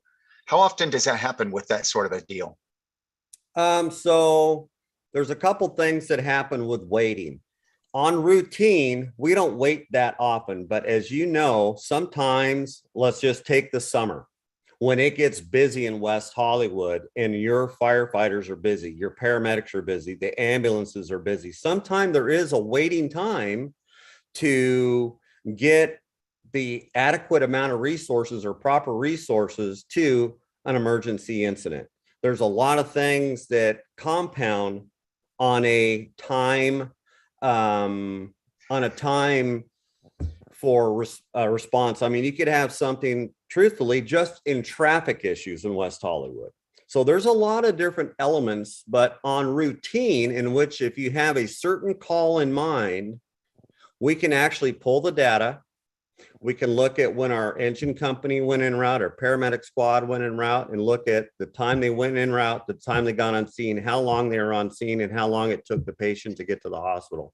So we have that data on any of the runs that you think may be in question. Okay. Which now it kind of makes more sense, because I know some of the statistics show that if you have a sheriff that's trained and they bring the patient to a receiving center, they don't hold them nearly as long as if you have like a clinician. And that makes sense now what you're saying, because you have the professionals that come in. Okay. Commissioner Roman, your hand is still up. I mean, it's just, I think we need to rename the firefighters then. They're not firefighters. They're literally, they're like a one-stop shop for everything. So they're not answering those 22 calls. I bet you, I didn't look at the reports, but I bet you like 4 or 5 of those are fire related stuff. Everything else is stuff that I just kind of talked about, responding to all these different issues in these massive, huge trucks that like barrel through the city, blaring their sirens, like parking in the middle of the street. And I get it. Like, it just seems so excessive. And we're in the year 2022. This is like a bloated, archaic system. And we just need to become really slick and figure out how to move forward here. But this is definitely not efficient. Okay, we'll get that when we hit item 9E. Chief, I know that you guys do believe if you had I've been there when you guys have like had something happening and you just took off in the fire trucks, you had something higher priority and just left it. Does that happen a lot? So with the amount of people we bring to an emergency, let's say, especially in West Hollywood, where you have a very dense population in a vertical arrangement, an older construction, if we have a call, and I'll give you an example, that we know that we go on an emergency medical response, we're there, we're treating the patient. If a fire call goes out, the fire captain determines what level of the EMS component stays so the fire truck can go to the fire. Because now we're looking at one patient that we know that is stable. We know one patient that's getting the medical treatment, and then it's up to the fire captain to look at, and it's a tough decision to make. I was there, is that you say, hey, you know what? This is a high priority. We're going to miss the fire and other engine companies. But remember, we have automatic aid agreements with Beverly Hills and Los Angeles City Fire Department. So your depth of fire protection and EMS service is very, very robust. But we do leave the incident. We don't abandon, and I want to make that clear. We don't abandon. We make sure that there's an adequate component in place before we go on to another pressing emergency. And it's up to the fire captain responsible for the incident to make the determination on what resources, and it may be a paramedic squad that they release to go to another 911 call, or it may be they leave the paramedic squad there in the ambulance so the fire engine can go to a potential fire, a traffic collision, person trapped, you name it. Every day is different for us. Okay, thank you. You're Very good welcome. information. Do we have any public comment on this? No, Okay. Chair, we do not. Let's move on block by, let me see, are we on block by block? Shay, block by block, anything unusual or anything stands out to you? No, we have, well, good evening, everyone. Good to see you all. We haven't really experienced anything unusual. We have seen quite a few new faces as far as the transient population goes in the district. But other than that, not much to report for the month of January. We kind of got hit by COVID with everybody being vaccinated. We still kind of got hit by it. So therefore, that kind of messed up deployment and kind of made the numbers dwindle as far as the statistics go, excuse me. So not much to report there. Okay, thanks, Shay. We may call on you when we hit into 90. Thank you. Sounds good. Sheriff's report. Sorry, Chair Commissioner Roman, go ahead. Hi, Shay. Hey, how you doing? Good. So if we wanted to ask block by block to step it up a bit, I like to refer to it like block by block on steroids. Are you guys able to take on more tasks? Our police right now are dealing with stuff like moving vehicle violations, finding people's lost pets, helping the elderly, keeping roads, sidewalks clear. Like if there's an accident, you'll have like 3 cops standing there, diverting traffic, where we could rely on you guys for something like that. Dealing with minor, and I repeat, minor domestic roommate neighbor disputes. If the next door neighbor here, the girl that lives next door, smokes pot all the time and blasts her music, so I have to call 911 for that, or I have to call the police. Would you guys be able to knock on their door and be like, hey, you know what, you need to like keep the music down? Deal with people that are that have public intoxication. Backup security for major events so that we don't have cops everywhere, but we have more of you guys around. Dealing with vandalism, littering, unhoused disturbances, which you guys deal with all the time, shoplifting, trespassing, things of that nature. So if we wanted to like figure out how to beef you guys up, maybe give you a baton, a bottle of mace, and kind of, you're already on the bikes, and offer e-bikes for you. Like, how would we do that with you guys? Well, a lot of those issues sound like they would need to be addressed by a sworn officer, and we are definitely not that. We are simply a security entity. Our company thrives off the fact that we are an unarmed security service, and we've done fairly well across the United States with that model. So I don't foresee us adopting any type of pepper spray or anything like that in the near future.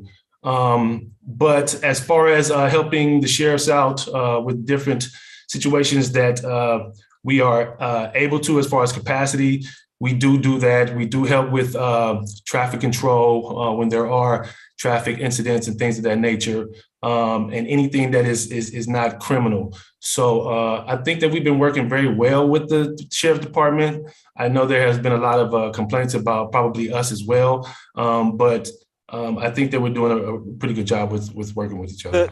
The sheriff's department have no idea who you guys are. When we talk to them, they're like, who's that? And so maybe, I don't think they half of them don't even know that you guys exist. So if we wanted to, if we did not want to pay for police officers to deal with these minor things that we don't need to be dropping, Commissioner Soon Chiang talked about how much money we spend on each officer.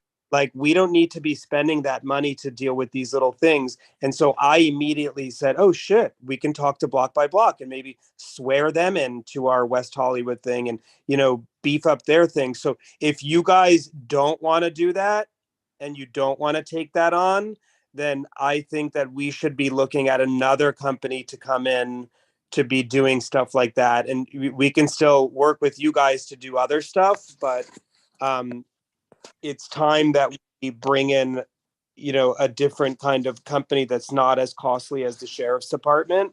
And so Commissioner Roman, but that still have the same capabilities as the sheriff's department. Yeah. Well, yeah.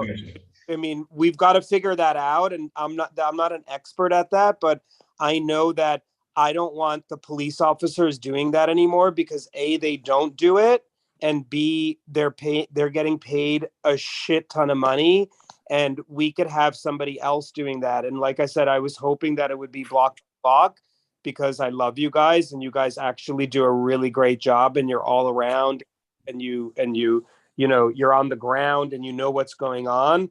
And it sucks to hear that you guys wouldn't take that on. But I'm sure there are commissioners. I'm sure there are companies that do that, and it's to dive into that.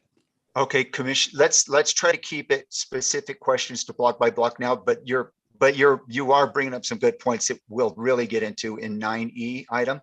Yeah. So, Shay, was there anything that you wanted to respond to with that? No. Okay, let's move on. Anybody else? Okay, and I don't see any public comment for this. Okay, Sheriff's report. Sheriff, can you come on and mainly kind of try to highlight just anything unusual, anything that's gone up, sideways, whatever, but we want to try to stay kind of specific, concise. Hi, yeah, good evening, Chair, Vice Chair, and Commissioners. Happy Valentine's Day. And yeah, I'll reduce some stuff and boil it down real quick, but we'll give you the highlights. So for January 2022, Part 1 crime was up 57% with 203 incidents when compared to January of 2021 with 129 incidents. And of course, always for context, you know, prior to the pandemic, we usually average about 180 to 220 Part 1 crimes per month. The West Side was up about 140%. The city center was even. It was the same amount last year that it was this past January. This January as it was past January. And East Side was up 2%.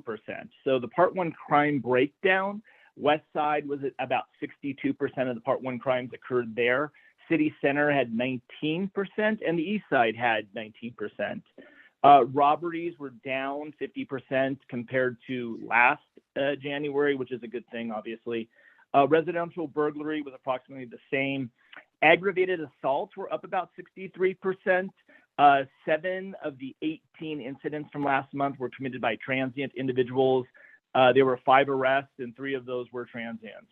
And the biggest bulk of the Part 1 crimes were theft related. There were 131 theft related crimes, 57 grand theft, 38 vehicle burglaries, and 36 petty theft. There were also 38 vehicle burglaries, as I said earlier, and we're kind of keeping an eye on this just to make sure the organized crime element hasn't come back to commit these. 32 of the grand theft events were pickpocketing, and another 19 were misdemeanor pickpocketing. Additionally, there were 32 burglaries of other structures. So we continue to do saturation patrols and other plainclothes operations with our cops and entertainment policing team to address some of these issues, specifically on the theft crimes that are up on the West Side. We run different operations to address that. A couple weeks ago, we had our TRAP team, which is a task force for regional auto theft prevention, members of LA Sheriffs, LAPD, CHP, and other agencies participate in that. And we did a operation to address vehicle theft and other vehicle-related crimes. And as you know, we are participating with the Center for Policing Equity in the study of West Hollywood Sheriff Station. We currently have provided them all the information for the study, and now they have now started the study. So, and then just to let you know, LA Marathon is coming up Sunday, March 20th. And as Stephanie Harker did say it earlier, if you see something, please say something, give us a call at the Sheriff Station. And that is all I have. If you have any questions, I'd be happy to answer them. Okay, thank you. I don't remember who was first. Let's go with Commissioner Sun Xiong. Thank you so much. I think before we start to really sit with the rise in grand theft, I'm curious, to what extent these efforts have actually prevented or reduced grand theft historically and over the past year. Also, I want to flag that the numbers for grand theft are even though they are coming out of nowhere, what's arbitrary about them is that Sheriff's Department sets the amount of money. So grand theft relates to a particular dollar amount associated with something that's been stolen. So it's up to the Sheriff's Department to evaluate what has been stolen and whether or not it counts as grand theft or other theft. And so there's a potential recategorization of petty crimes as grand theft.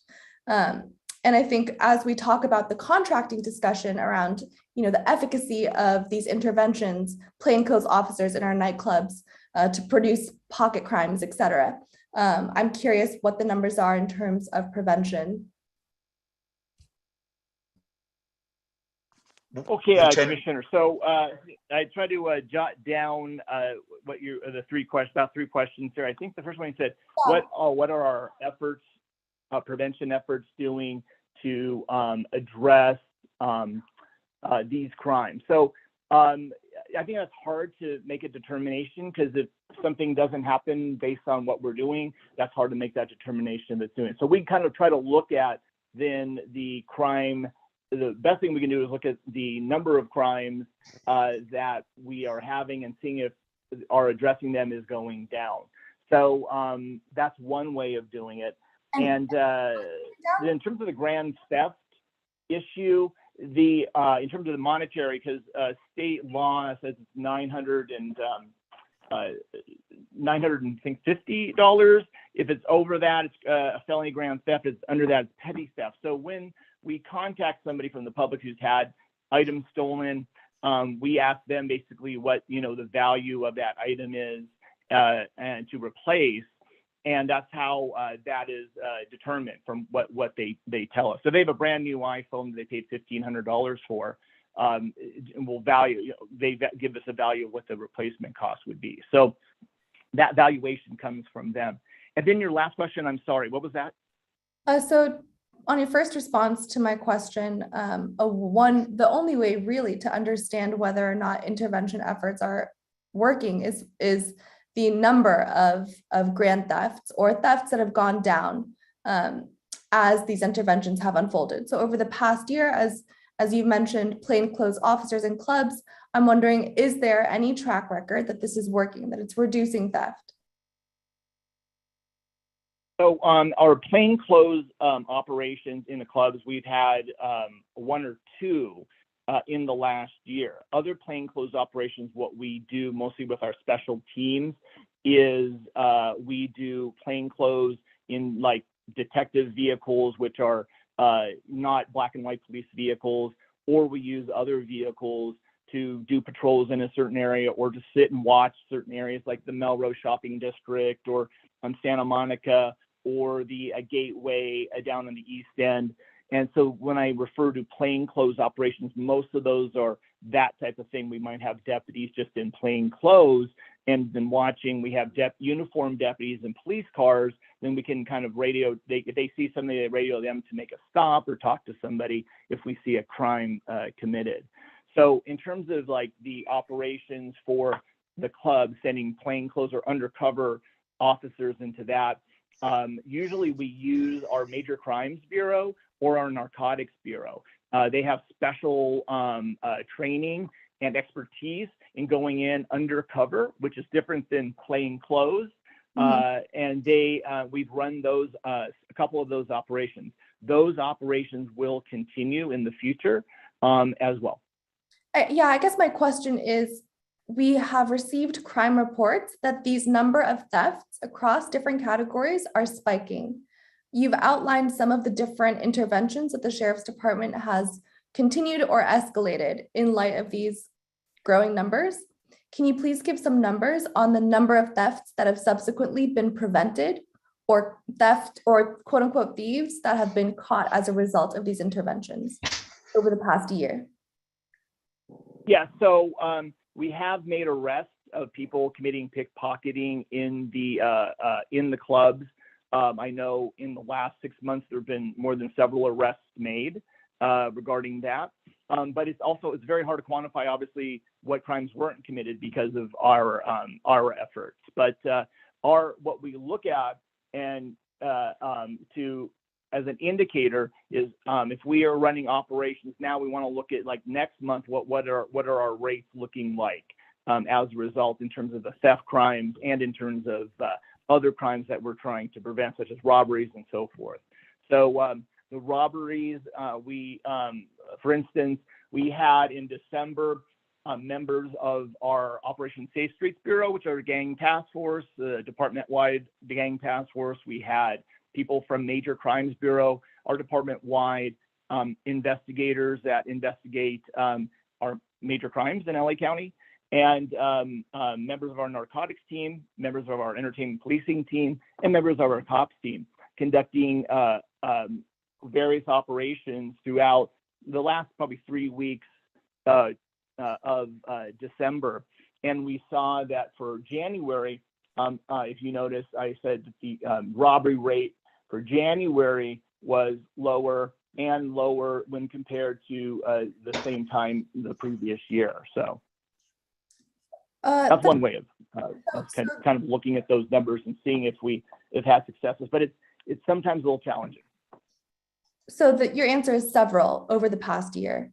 I'm trying to pinpoint the number that you're reporting back, because these numbers are important. As you mentioned, it's important to quantify the results, right? Just as we're quantifying the number of crimes. And so that's really what I'm trying to hone in on. And I'm wondering if in subsequent Safety Commission meetings, in conjunction with the actual number of crimes reported, we could also receive in that time period the number of quote unquote crimes prevented or quote unquote crimes solved.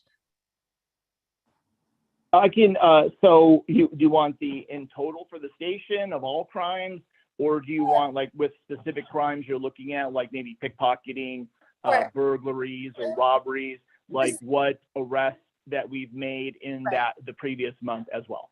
Right, what I'm looking for is the same metrics that we receive to understand crime reporting. So if we receive 67, there's been a spike of 47 grand thefts over the past year, then we would like to see, in addition to that, over the past year, due to X interventions, there have been several grand thefts prevented, or several grand thefts crimes solved. Hopefully by that time we'll have a more specific number.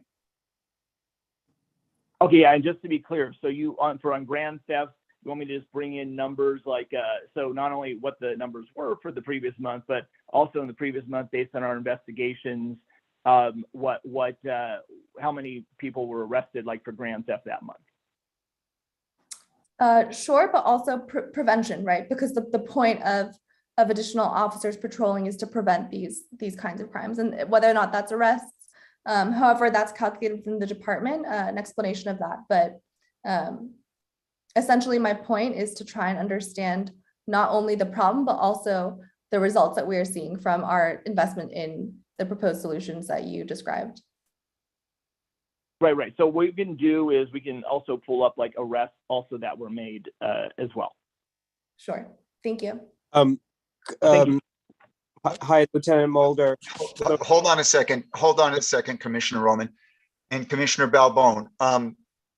If we're moving sort of into 9E, where we're going to start to move in and discuss this, can we get some get onto some these? If you have something specific more about this item, otherwise, if you can move into the next 9E, we're going to move right into that. But we've got 21 people on here, and we've got a bunch of people that may want to speak on public comment. I want to just hit them. Commissioner Roman? Yeah, so Commissioner Soon-Shiang, we've just got to give up on this, because we're never gonna get answers. We're never gonna get anything from Lieutenant Mulder. Lieutenant Mulder, I love you. I think you're a great guy, but you guys have no idea what you're doing out there. And everybody knows the pickpockets that you're talking about.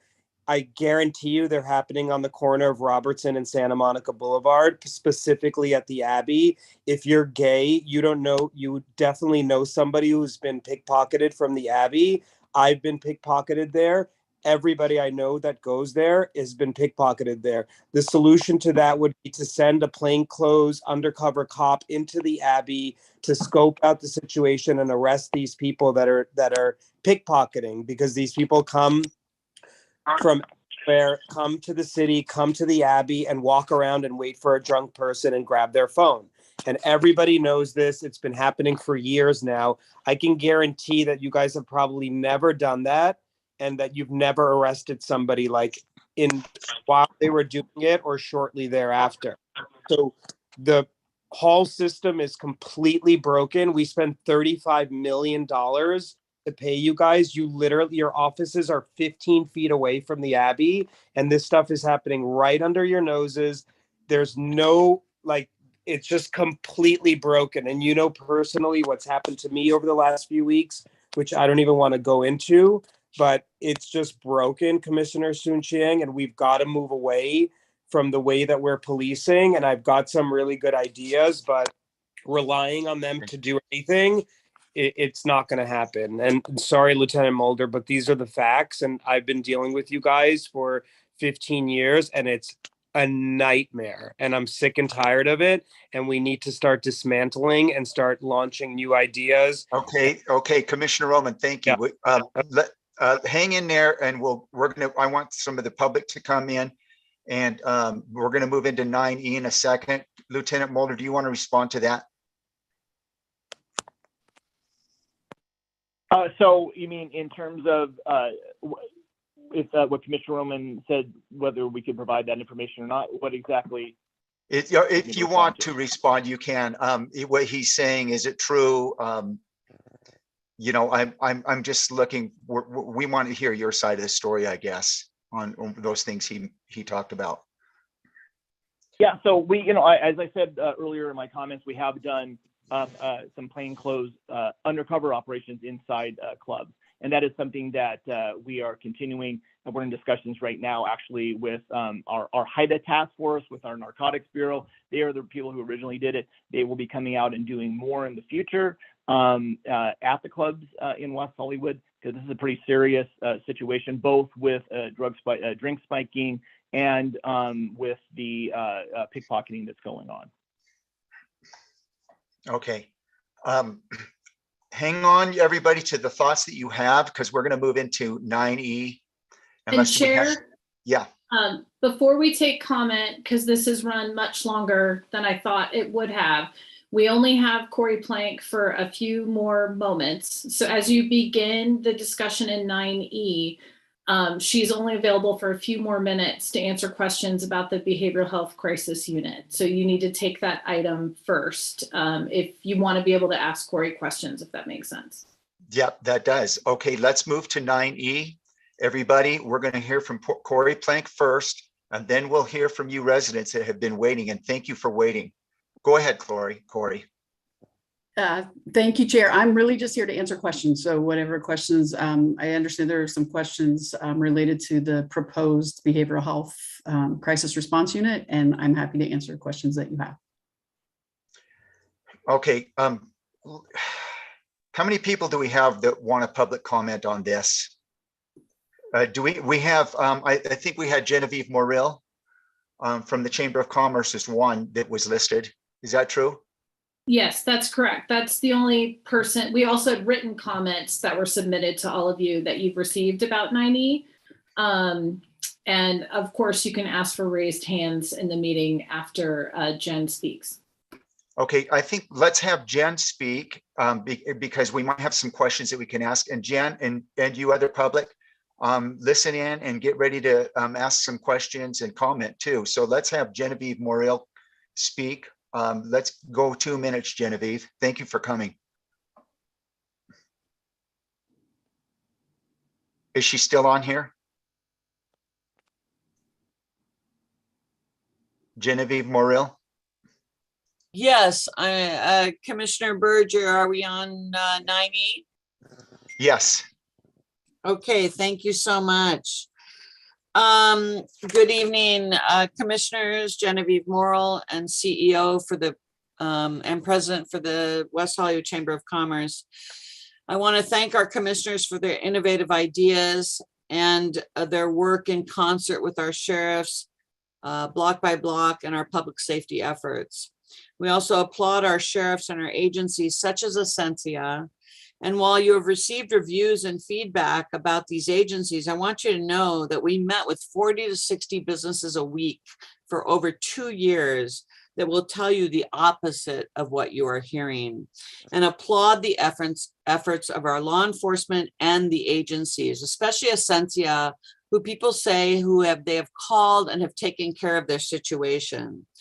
With the exception of one business, I have heard very positive feedback from our community policing, and unlike the politics, which continue to skew the conversation, so please due diligence to continue to look at these, the whole holistic conversation, and maybe do some surveys to get some feedback.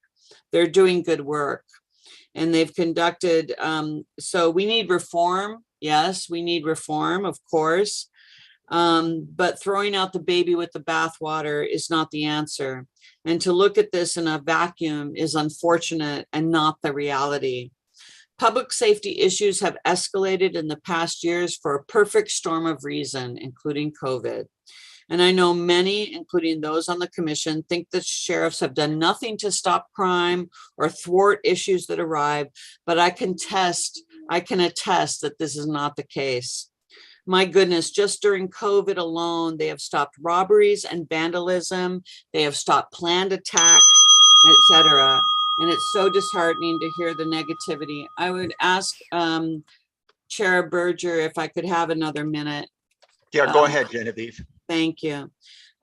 It's disheartening to hear the negativity directed to our enforcement. And while it's imperative that we seek other creative measures to address the issues for West Hollywood, the sheriffs are important to the scenario of a collaborative effort.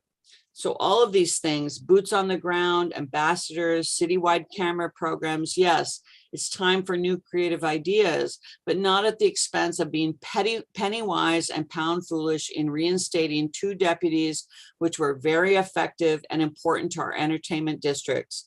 This is a situation of more, not less. More significantly helps us and provides much more needed protections for our businesses and residents. This is critical now. Now is when we need our multi-pronged program ready to go and cameras installed.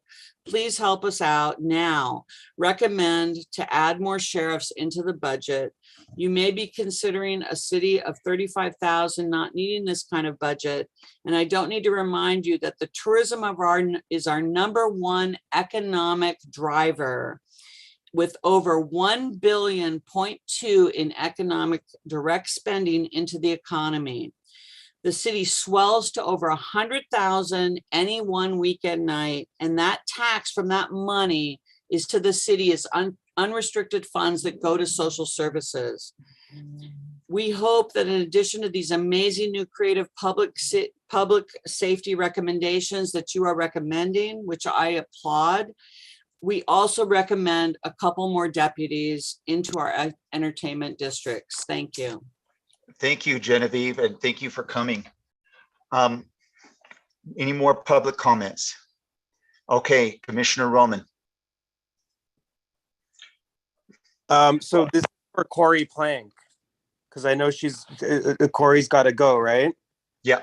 We're jumping in. So I love this idea of the behavioral health unit. I love it because of what I just explained to you when we had the 5150, 7 cop cars, 2 fire trucks, an ambulance, an hour and a half. So with this behavioral health unit, the way that I see it, it needs to have certain things in it, right? So we need to have somebody driving this vehicle, whatever it is. We need to have a medical professional that can make a call right on the scene. Is this a 5150? Offer help. This medical professional should be able to, direct this person to services if they're not taking them in. And so the questions that I have is if they deem this person a 5150, so what happens then? Are they calling the fire trucks over? Are they calling another ambulance over? Are they able to do it all themselves, which is what would be preferable? And so where do they go with these 5150s? Are they on a 72-hour hold? what happens to them afterwards? Is there outreach to these people's families, right? So if you can get a family member, maybe this person's missing, and the family member can take over care for this person. So it takes the city out of it. So doing like real outreach to this person once we have them in care, right? And then being able to place them in a long term, and I mean long term, 6 months, a year, of drug and mental health programs. So what are our options for that? Like, where can we put these people? So tomorrow morning we take somebody in, we clean them up in 72 hours. They agree they want to go to a drug program. Where are we putting them? How long are they going? So these are all the questions that we need to have answered, right? And then how can we track how these people progress for 3 years, for 5 years? Where are they? Are they going into this program and a week later they're running away? Do they make it? Do they make it out of the program and join society again? Whatever we think that means. So this behavioral health program is great, but until we can answer these bigger questions, to me, it doesn't make sense to drop $3 million or $5 million on it if there's just that we can't do anything. Like, what are they going to do? Drive around? And so those are my big questions for Corey. Thank you, Commissioner. So I'll try to step through some of those questions. And I think part of the conversation right now is that this is a proposed team. This is in development. The team doesn't exist yet. And we are in a really deep dive on research and having conversations with other communities that have teams of this type. We're having a lot of conversations with the LA County Department of Mental Health. We're having conversations with any number of nonprofit agencies, federally qualified health centers. We're having conversations about some of the issues that you raised tonight in terms of Medi-Cal and Cal-AIM and other funding sources to help cover some of the costs of this team. So there are a lot of pieces going into this. We are scheduled to return to the City Council at the second meeting in March. So March 22nd, we'll be taking an item back that will reflect the last 5-6 months of research that we have undertaken since the last report to Council on November 15th. So that's where we are. In terms of your questions, there's not a one-size-fits-all answer about what response will look like, just like there's not with sheriff or fire. And so the way we envision this team is that it is a third first responder team in the city. So we've got sheriffs, you have fire for law enforcement and life safety issues. And this would be another ideally 24/7 team that would respond to behavioral health crises. And that is for people who are housed and for people who are unhoused. So not exclusively a homeless service, but a mental health and behavioral health service. In terms of what a response could look like, the team as proposed right now would include a peer support. Certainly we'll have somebody to drive vehicles. We've gotten feedback as we've made the rounds on what people want the vehicles to look like. We would have somebody driving, probably the peer. We would have a mental health clinician who is LPS certified, which means they can write a 5150 hold. And we would also have a medic, and the exact parameters of what the medic would do is still being explored. Part of that is related to what the funding sources would be and what kind of services they would be able to provide. So as I think Captain Smith indicated earlier, sometimes things may present in one way to a bystander who makes the call, or even for a person who's experiencing a crisis. And when the medical professional on scene, has a chance to provide an assessment, whether it's the medical staff or the clinician, the mental health clinician, there may be other issues at play. And so sometimes they may call for additional support and backup. That's what they should do. So there are times where, in other communities where teams like this have called for sheriff's backup, and then there are times they are called to be the backup for sheriffs. So these teams would all need to work collaboratively. This team would need to work very collaboratively, as David mentioned earlier in the conversation, with our existing social service agencies. Because once the initial immediate behavioral health crisis has been either de-escalated or the person is, transported for care, we want to make sure that there is a plan for aftercare. And that happens now if somebody is hospitalized. On many occasions, when some of our, what I can speak to is our unhoused community members who've been hospitalized at Cedars, and our teams from Step Up or Essentia or the LGBT Center actually go to the hospital, meet with the person before they're discharged to work out a service and housing plan. So that is kind of, in terms of response, it might look like 12 people for one situation, it might look like 3 for another, and that will depend on the situation and what's going on with the individual. In terms of substance abuse issues and where there is long-term treatment available, as David also mentioned, Drug Medi-Cal has really made substance abuse recovery programs a little bit more accessible for people who qualify for that program. And the city also still funds substance abuse and recovery programs for people who would not be covered by Drug Medi-Cal. And so we have contracts with Tarzana treatment centers for West Hollywood community members to access both detox services as well as longer term substance abuse and recovery programs. And that there's also an MOU with the sheriff's station that we use as a diversion program for people that they can access that program in lieu of jail time when the charge is really substance abuse related. So that is one of the primary providers that we would look to for detox and inpatient recovery programs. In terms of other long-term care that's not substance abuse related, that's an issue. There are not a lot of receiving centers that are mental health receiving centers in our area. There are not enough psychiatric beds available in our whole region and in the whole country.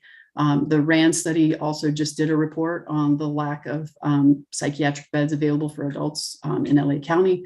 We're reviewing that report, but we're also, it's one thing just to know there's a dearth of resources, but we're also having conversations with Cedars and others to see what our opportunities are to increase access to psych beds, either through contracting directly with the city or for a potential agency that's affiliated with this team to contract for those types of beds.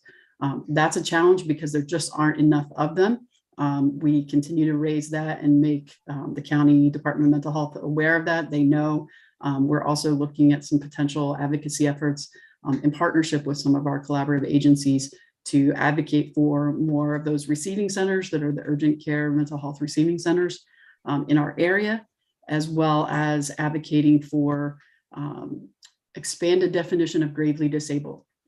Now, that's a challenge as well, because sometimes we have had specific instances where folks who have been placed on a 5150 hold, they have been transported to an appropriate psychiatric facility.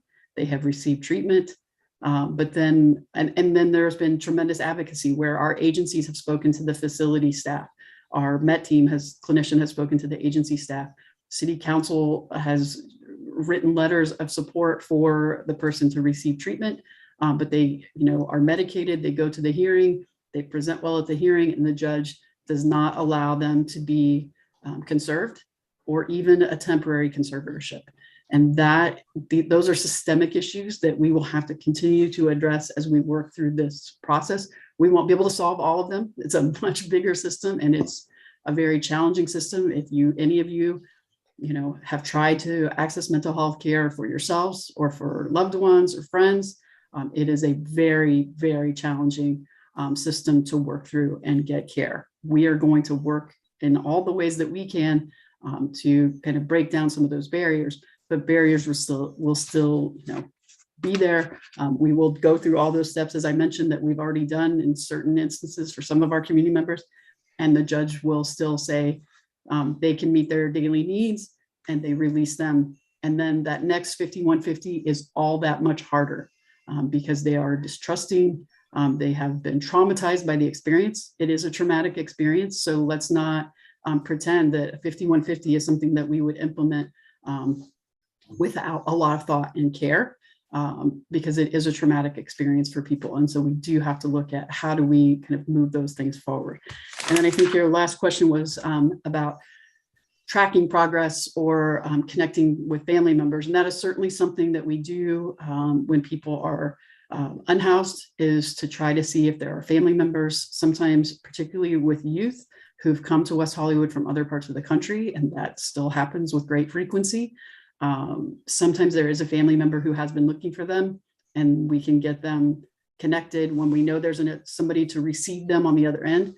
We can help make sure that they get back home to a safe, that it's a safe place for them to return.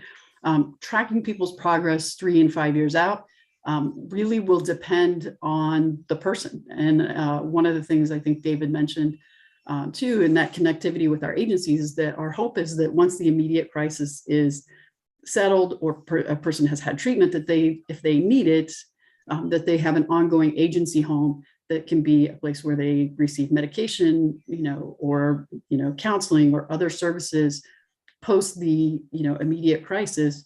And so that would be, we would, know information in terms of clients served, but it would really not be something that the city would have information on for a variety of reasons that are HIPAA and other confidentiality things that we would know specifically about, a set of individuals who've been served by this team over a 3 or 5 year period. We wouldn't necessarily have access to that information. We'll have a lot of performance measures in place for this team and how they will be able to report back.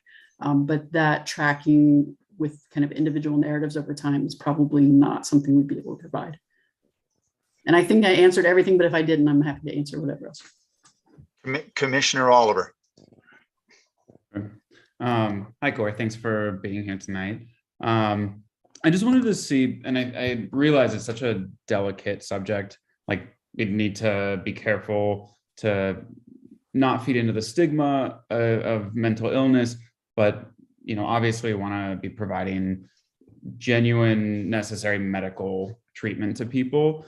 Has our city advocated a change to state law that would, that would allow, clearly, like, yes, this enters into a very touchy area, but if we're seeing that revolving door of people who aren't getting that medical treatment because of current state law, we have to change that.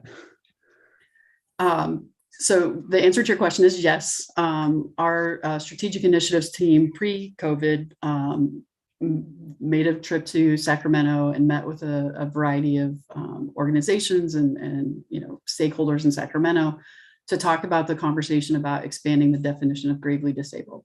And it is a touchy issue. There are a number of civil liberty issues at play. And, a lot of folks who are typically our partners in a lot of the work we do, specifically the advocacy work of the city, like the ACLU or the Western Center on Law and Poverty and others, actually fall on the other side of this conversation and don't support those expanded definitions because they view it as a violation of civil liberties. And so we had conversations with them as well to hear their concerns. We have tried to, say, look at the continuum of services that we have. If a community has this kind of continuum of service and care, could we look at, some different opportunities around expanding that definition? It is a challenging issue. It's, as you mentioned, it's loaded in terms of kind of where a lot of us fall on civil liberties, and there's typically alignment with the city in those areas, but this is a very challenging area. But we have had those conversations. I anticipate that we'll continue to look at those in the coming months.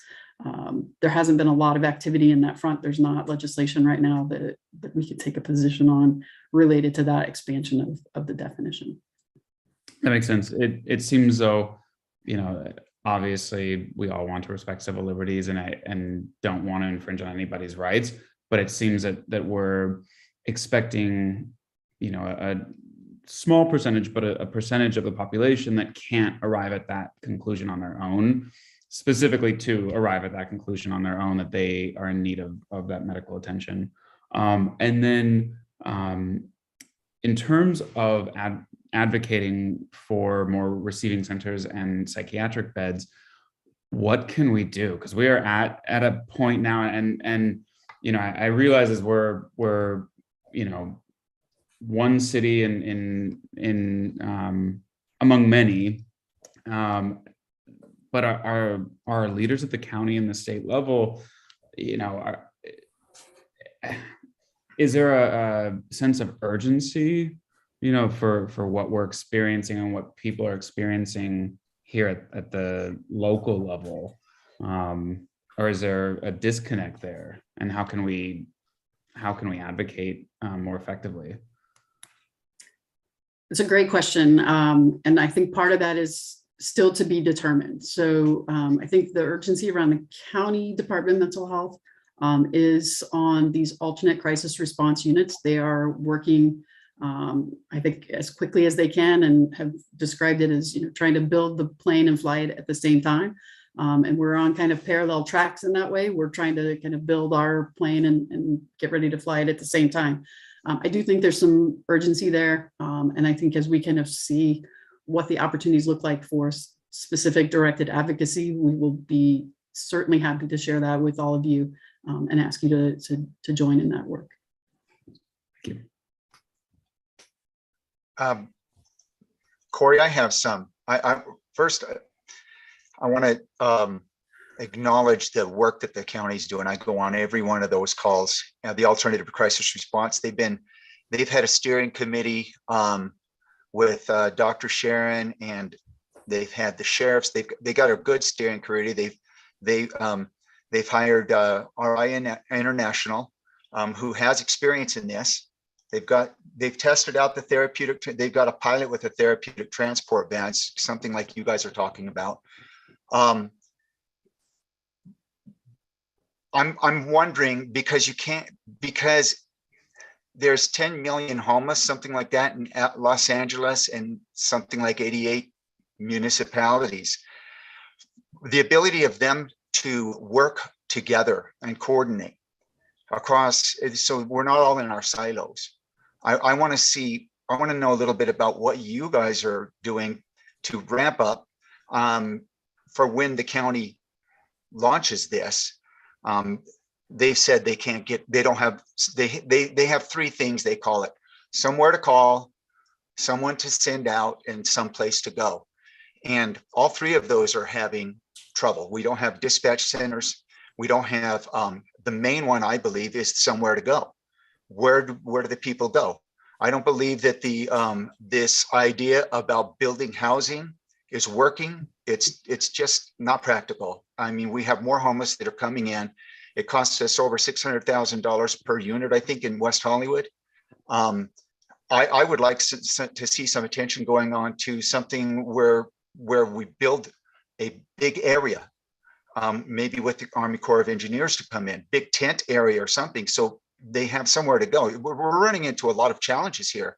How long tracking people? Some of the people aren't 5150s. That's another one that they're working on. Judge Songhai Armstead mentioned that about they're trying to get the definition of the 5150 changed. They don't have the personnel. They can't get people to work, because they say it's dangerous, the clinicians. So I'm thinking, where our attention is going. What are you guys doing to prepare to dovetail in with the county? In my opinion, it's not going to work unless we're working together with the municipalities around us. So thank you, Chair. I think there are a couple of ways that we're looking at that. So one is at the county level. We're having a lot of conversations with DMH. You mentioned Dr. Sharon. We're having a lot of conversations with John Franklin Sierra, who's heading up the efforts around alternate crisis response. We have had several calls with he and his team. We're tracking. They don't have the capacity to do this themselves either. So they are looking at issuing an RFP for other agencies to help supplement the number of teams they need to get out in the field. That's another piece of their work that we're tracking pretty closely. And then kind of closer to home, we're part of the West Side Cities COG, the Council of Governments.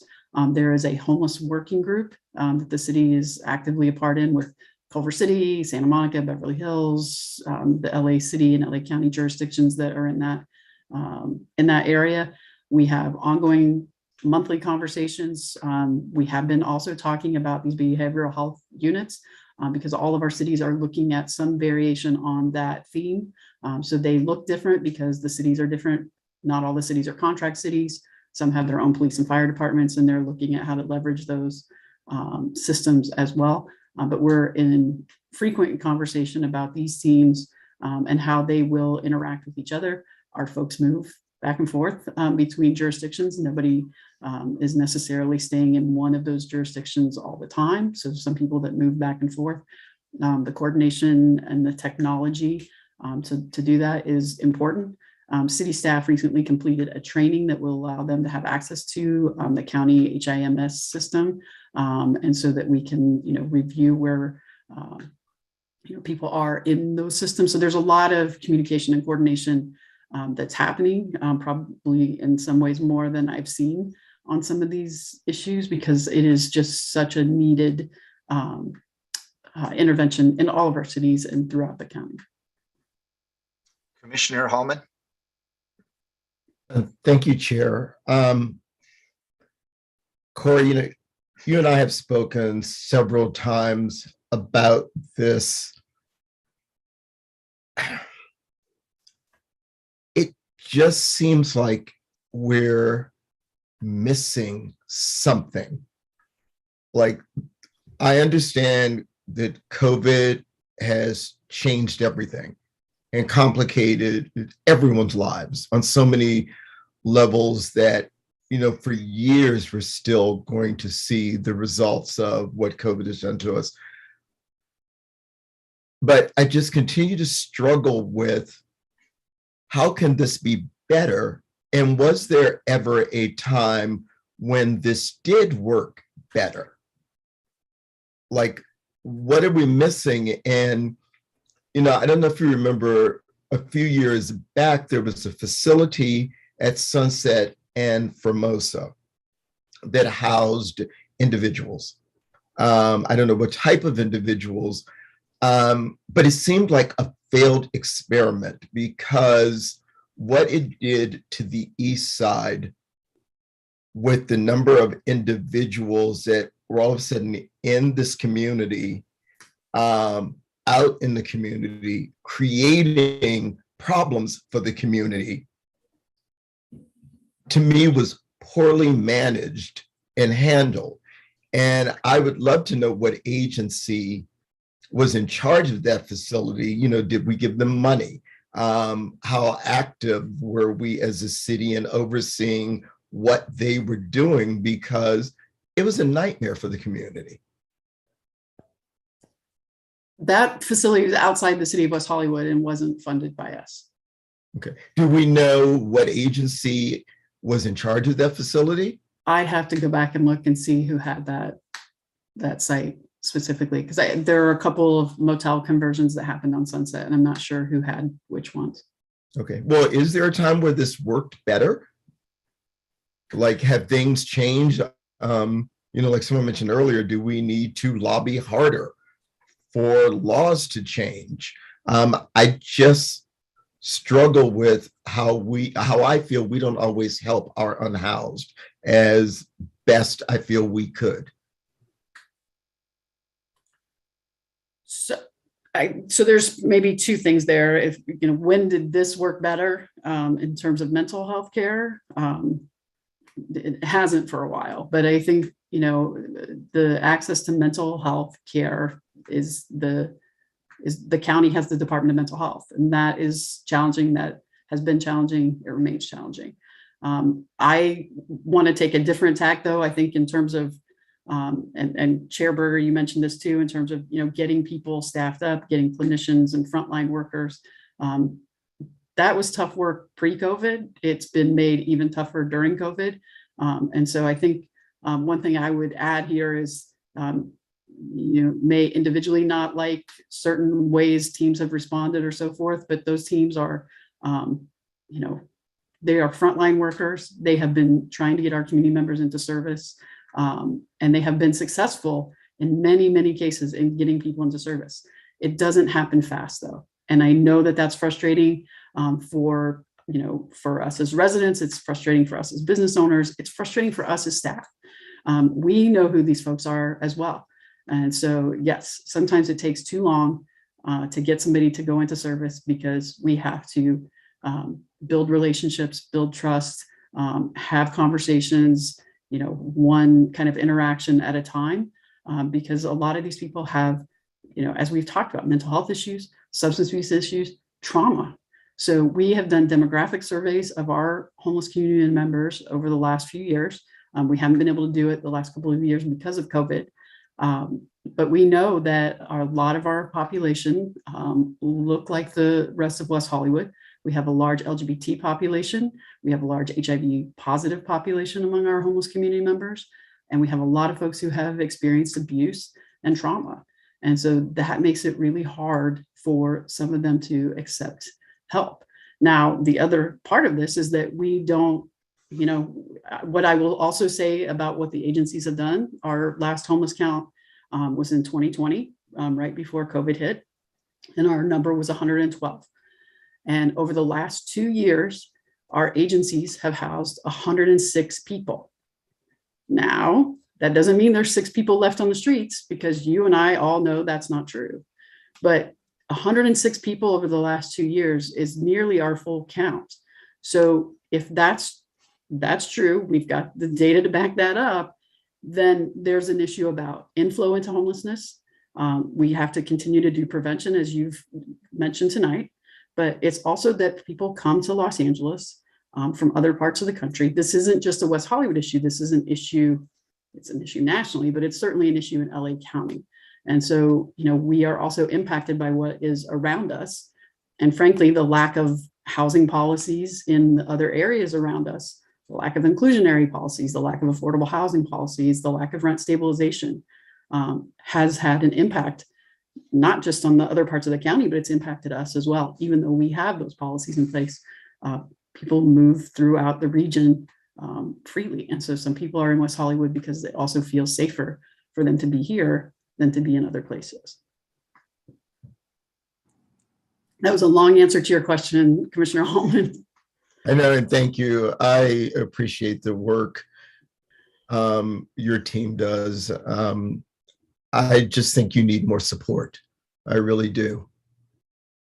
On the streets, I think we need, to coin a phrase, more boots on the ground to make an effective dent in this problem.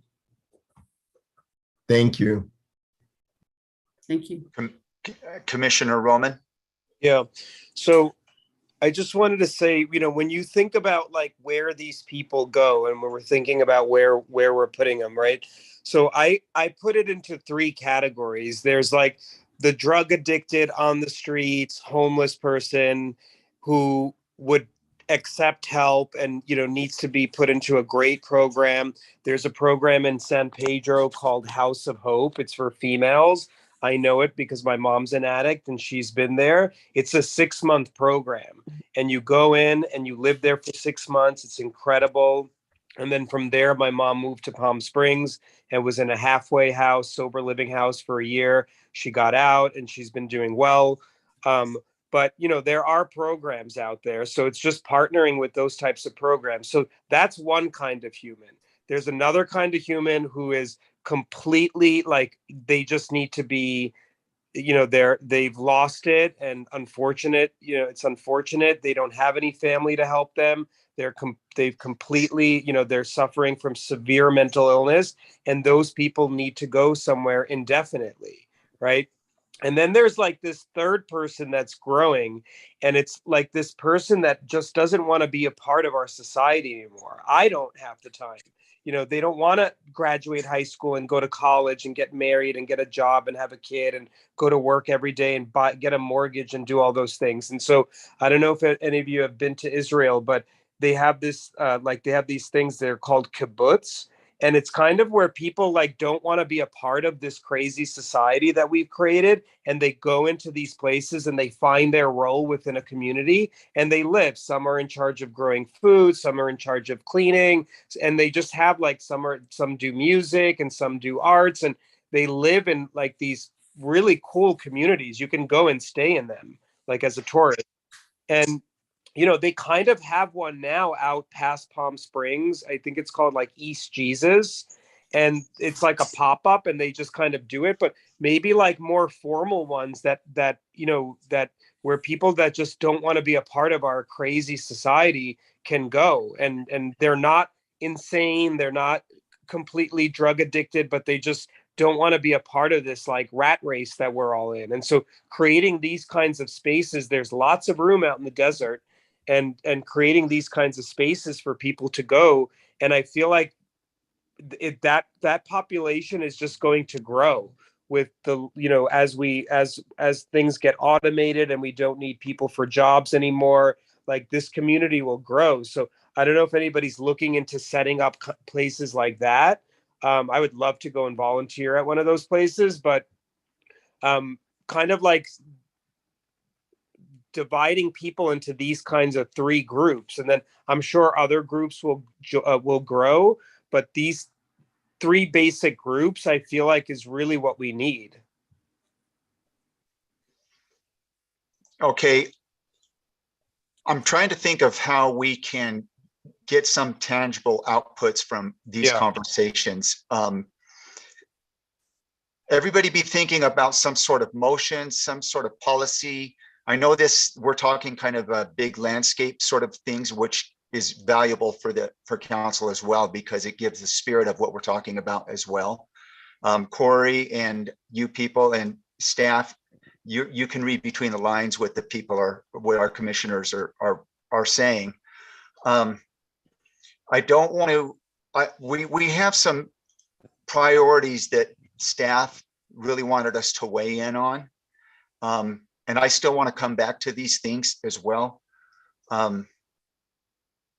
Anybody else have any more questions for Corey right now?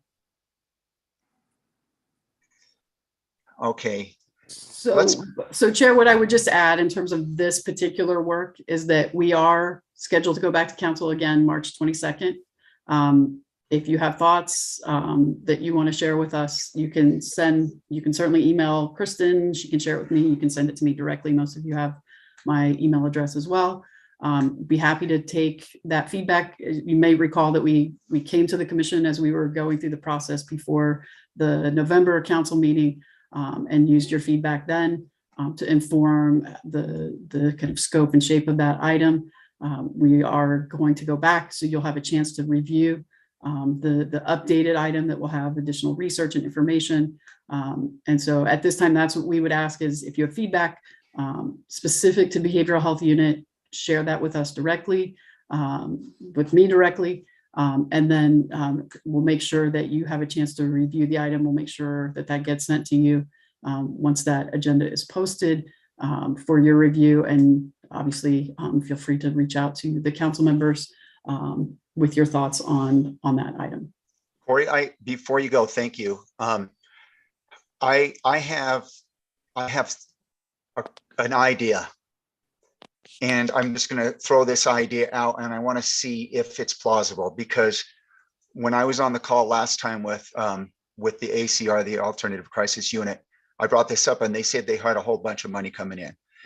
And my idea is to make it so your system and working with the sheriffs, the MET teams, out of the sheriff's department, out of the sheriff's station, having a sort of a sandbox that you can adjust more quickly, because I think that that's the only way we're really going to get to this, is if we try things and invite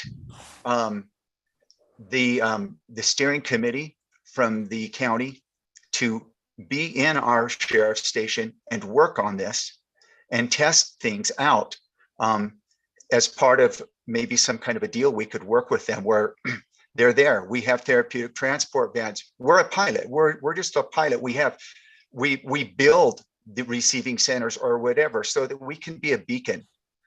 That's really what I would like to propose.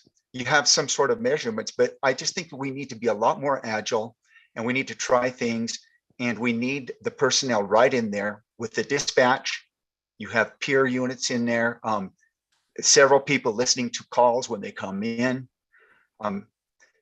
I just want to put that out there as an idea. I don't know if anybody else likes that idea. To me, that's the way you solve things. I just feel like we're too cumbersome and we're not working together. And I think all of the everybody has to coordinate better. And I think something like that is more feasible, where we can actually really get something done. So just throwing that idea out there. What do you have any response to that? Sorry, Chair, is that for me? Or Or for you? yeah, I'm just like, have you guys thought of that? I'm thinking of something more practical that you guys can get working on and trying things and adjusting as you go. Is there money from the county? Would you guys consider proposing something like that? That's what we're working on. We're proposing a behavioral health team, and that's what we're working through. But it sounds like it might be simple to put some people in a van and go do this. It is much more complex and nuanced than that. There are issues about dispatch, whether dispatch is 911 or 988 is a conversation that we have to have. And if it's 988, there's community education that needs to happen. There's making sure that the call centers through DD Hirsch and 988 are expanded in a way that they can respond to specific West Hollywood concerns with additional West Hollywood service. Our behavioral health crisis response team, as proposed, is more extensive and would provide more service than the teams that are being proposed by the county. And so we are looking at, what are the opportunities to pilot, but the county teams are really looking at providing services that would be Medi-Cal reimbursable as the primary goal of those teams. We're hoping to get some Medi-Cal reimbursement for what we provide that fits those criteria, but as proposed, again, this is as proposed, our teams would do more than that. So the teams would be able to support, wellness checks and other things that, MET helps us with now and that our agencies do, as they are able. So we are looking at some different kinds of things. I think the West Hollywood program will look a little different than some of the other programs. It'll certainly look a little different than the ACRs that the county is proposing, because our scope of services as proposed is more extensive. And we are looking at what are the funding opportunities, both through Medi-Cal reimbursement. There are some limited time opportunities for a higher rate of reimbursement for these types of services. And we certainly want to maximize our opportunities to get those dollars back. We're also beginning, we're not there yet, to explore what philanthropic support would look like, as well as state dollars and federal dollars for these types of services. So we're looking at everything and to see, what we can make happen in West Hollywood. So yes, we're looking at that. Have you thought of this idea of a tent area, maybe a kibbutz or something, so they can have somewhere to go because they can't live on our streets? That came up in a conversation with the council subcommittee on homelessness from Dr. Sheeran, and the term that he's using for those is triage centers. We're not currently having a conversation for that. At this point, we're really looking at the development of this team. Some of the other things we're looking at related to the homeless initiative, and I think that we've shared previously and has already gone to council. The city is applying for Project Home Key funds to hopefully support additional interim housing in the city and other opportunities for people who are experiencing homelessness, but we're not looking at those triage centers as a model of service at this time. Okay, I would suggest that. Commissioner Balbone. Thank you, Corey. I really appreciate the update. One of the things that I think is really, really important, whether we do 911, 988, people are going to come in through the wrong door, meaning someone's going to call, especially, Genevieve put it well when she talked about our city surging. I just really think no matter what decision we make, that connectivity to other agencies, and I know you guys spend a lot of time on this, but dispatch with the sheriffs, we need to make sure that whatever we do, they're going to get the phone calls. And I know that we can say education, and that's great for residents, but someone comes in from someplace else and is one of our hotels or goes to one of our businesses at night, they're going to dial 911 because that's what people do. And when that happens, the connection to the services we offer is going to be really, really important. And I'm willing to continue to try and figure out here how we deal with that. But I'd also like to understand from any best practices in any area of the country or anywhere else where they've solved for that piece, because that has years and years and years, like a century, if you will, almost at this point, of people dialing that number when they need something. And I would love to say we'll train everyone. I don't think we will. So I'd just like to figure out how we work with you to figure it. We won't. People will call 911 because they don't know if it is a mental health emergency or not. And so we have already begun. We've had conversations. Dee Hirsch is the provider of the 988 call centers in our region and other parts of California. We've had conversations with their leadership and their teams. We had our sheriffs involved in those calls. We've had conversations with our sheriffs. We've had conversations with Orange County, which has a similar program that does use 911. We know there's going to be education and training, not just for the community, but for the agencies, for dispatch. We're all talking to each other. So I know there's some conversation about silos. We're talking to each other all the time. And we have a lot of conversations and we loop each other into the meetings that we're having because the impact won't just be in one area. It does impact across, multiple sectors and across multiple agencies. One of the great things that we heard in the conversation with Dee Hirsch and some of the pilots that were happening about kind of reverse, and triaging those 911 calls and sending those appropriately to 988 or, the reverse, if a call comes to 988 and it escalates and it needs to become a 911 call. So there's a lot of, how do we keep those lines open and back and forth without, having people hang up or calling back or calling a different number. I know wrong door is a great idea, but it's also, sometimes people are going to knock on the wrong door and we've just got to be able to get them to the next place as quickly and easily as possible. We're going to continue to have those conversations. Our former Met Lieutenant from previous work in the county is leading one of those efforts. So it's somebody who understands mental health care delivery and so forth. And so that is Captain Gannon. So we were very excited to hear of his involvement in this part of the work. And we already have scheduled a conversation with him as well in follow-up to figure out that dispatch piece between 911 and 988. So yeah, that's being, it's the whole piece. We have to have dispatch work. We have to have the response work. We have to have, place for people to go. It's all of those things. And then the aftercare and making sure people have an agency home. It's the full continuum within just this one team. And this one team is part of a larger continuum that includes MET and our social service agencies and our first responders. So it's, kind of a sub group of that, but it's that whole continuum has to be crafted very carefully and thoughtfully and effectively for this team to work and be an asset to the community. So all those things have to be in place and have to be done well. Thank you, Corey.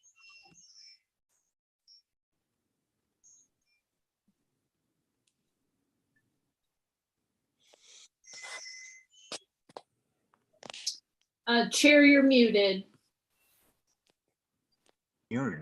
Oh, thank you, Corey. I don't think we have any more questions for you.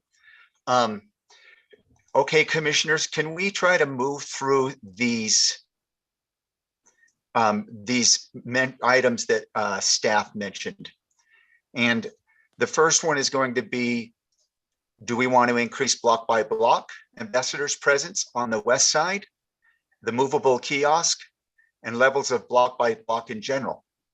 And Chair, let me just give a little bit of background. The public safety priorities that are those bullet points came from members of the commission during previous discussions. So not passing judgment one way or the other, just listing them from our notes from previous discussions. What I would suggest is, since we are on the topic of the behavioral health crisis unit, maybe that's the first one that you tackle. Okay, yeah, let's tackle that one. I personally, anybody else want to go first? I personally think that it's the timing and how much, where do we put our money? It's, for me, it's obviously something that we need to address the long term, that's going to address the root causes more. But at the same time, I don't think that we can, there's a lot of big moving parts of that. And I'm personally, I like the idea of keeping our eye on it and funding it. But if we had the limited amount of money, I'm going to say that we don't fund too much into it now, and we keep an eye on it. I would love to be able to adjust more quickly, that we can add more to these things as we need them. I don't know if that's possible, but maybe I can kick it off that way. Anybody else have some comments on that? We can vote on this. Commissioner Oliver? Yeah, I definitely, I would like to see an expansion of those mental health services and having that response. But going back to, what I and a few others have mentioned tonight, is that without a change in our state law that would allow that team to be effective, I worry that it won't be as effective as we want it to be. So I want to see both. I want to see us advocating at a higher level for a change and for more psychiatric beds and more receiving centers, as well as these additional mental health resources. Okay, that's Commissioner Roman. Yeah, so it's complicated because I would like to see money that we're giving to our police reduced and put into a program like this, but I'm just trying to imagine it in place. So the unit's out there, it's its first day. We're not doing that second number because that's never going to work. So people are going to dial 911. There's 100, Genevieve said earlier, there's sometimes 100,000 people that come into the city to party. It's impossible. There's 21 hotels in the city, and so these people dial 911. So that dispatcher answers the phone. That dispatcher needs to know exactly what's going on in the city and know everything about the behavioral health unit, know everything about block by block, know everything about the police. And she or he should be able to, let's call her she should be able to decide on the spot, it's me calling, I got into a fight with my boyfriend and we're fighting in my house. Well, you don't need to call the cops for that. You can maybe dispatch the behavioral health unit and maybe a block by block person to go check up on what's going on, because it doesn't sound criminal.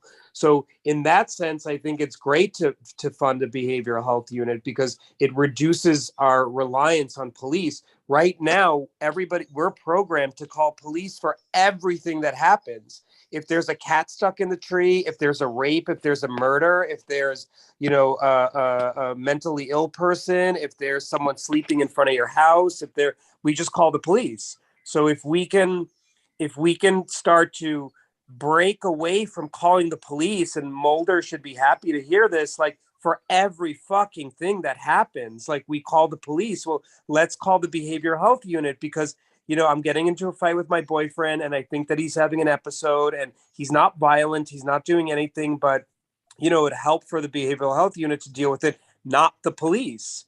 That couple that was stopped in the park recently, the guy that killed that girl, you saw the video, the cops were stopping them and talking to them, and any mental health professional when they were being interviewed, they said, yeah, there were signs there that she needed to be separated from him and not go back. And, it was police handling that situation and the girl wound up dead. And not that it's the police fault, but we can't rely on the police to do shit like that. They should be there to solve crime. If there's a rape, if there's a murder, if there's guns, if there's a robbery, if there's pickpocketing, if there's stuff like that, that's what we should rely on the police for, not for everything else. So I am for the behavioral health unit, but we need to have it's all about the person answering the call at 911. That person needs to know, oh, this is for the behavioral health unit. And you know what? Let me send a block by block person over as well. Or you know what? This is for behavioral health and police. And so that person should be highly paid, should be highly educated. You know, when I call dispatch, they pronounce La Cienega, like they don't even know where they are. And so it's all about dispatch. I'm for behavioral health, and I'm for, you know, building all these programs and kibbutzes if we have to and all that stuff. But for now, the behavioral health program can just take the load off the police. We're not spending money on it. We're just diverting the money away from the police and to this unit. So that's why I'm for it. Okay. But if you have nowhere for them to go, Commissioner Roman. But it's not only to put people away. It can be like I'm fighting with my boyfriend and he's crazy and I need a mental health person to come, or, you know, it's a million other phone calls that these people can respond to that police don't need to come to. You know, it can be, you know, a homeless person that's, you know, having a 5150, right? That police, fire, ambulances, all these people are coming to. So they can respond to other things. Yeah, we don't have the ultimate place for them to go, but what's your alternative? Keep on paying the cops to do nothing? Have a place to, at least when you get a patient, follow up, have somewhere where you can, they're out back on the street in 72 hours and nobody's helping them. I'm the one, yeah, I'm totally 100% for that, but it's like, we're not there. You want to go build a kibbutz together out in Palm Springs? Like, we're not there. Like, that's going to take time. But what I'm saying is that behavioral health unit can respond if we have a smart person in dispatch that knows, like, oh, this is the behavioral health unit. We don't have to send the cops here. It can be a behavioral health unit. It's not a 5150. It's like some domestic dispute. I'm fighting with my neighbor or whatever it is. It can be a call like that. And so what I'm saying is, instead of giving the police all that much money, like, let's start giving money to other places and working and figuring stuff out. I think that that's a better plan. I mean, I dealt with the Met people that came that day. They were good. Like, it was the first time I was like shocked. And they came. They are good. Boom, boom, boom, boom, boom. They're like, we're 5150ing them. I mean, they had to go through like 18 hoops, which was ridiculous, but they were like legit, and they were smart, and they were nice, and they were fast, and they were, you know, asking the right questions. And I was like really impressed. So, you know, I say we build on that stuff, because I'm not saying let's do more money. I'm saying let's take, you know, 4 million out of the sheriff's department and put it over here. And the sheriff should be happy about that. Like, they shouldn't have to deal with that. The police should deal with crimes, which they don't do either right now, but we can maybe get them to do that. Okay, but if you have one of those guys that are committing the crime and they get reduced in 72 hours back on the streets again, that's ruining our economy, because it's all of the tourists don't come and they're causing trouble again and again. Yeah, but Commissioner Hallman, let's let Commissioner Hallman go. Yeah, no disrespect to any of my commissioners, but can we make some decisions here? We always seem to get into these conversations and we don't accomplish anything. And it is now 9:14 p.m. We need to keep moving, guys. Okay, everybody's got their hands up. Let's everybody be thinking about a motion that we can make on this. Commissioner Oliver. I would like to support the additional funding for the Met team.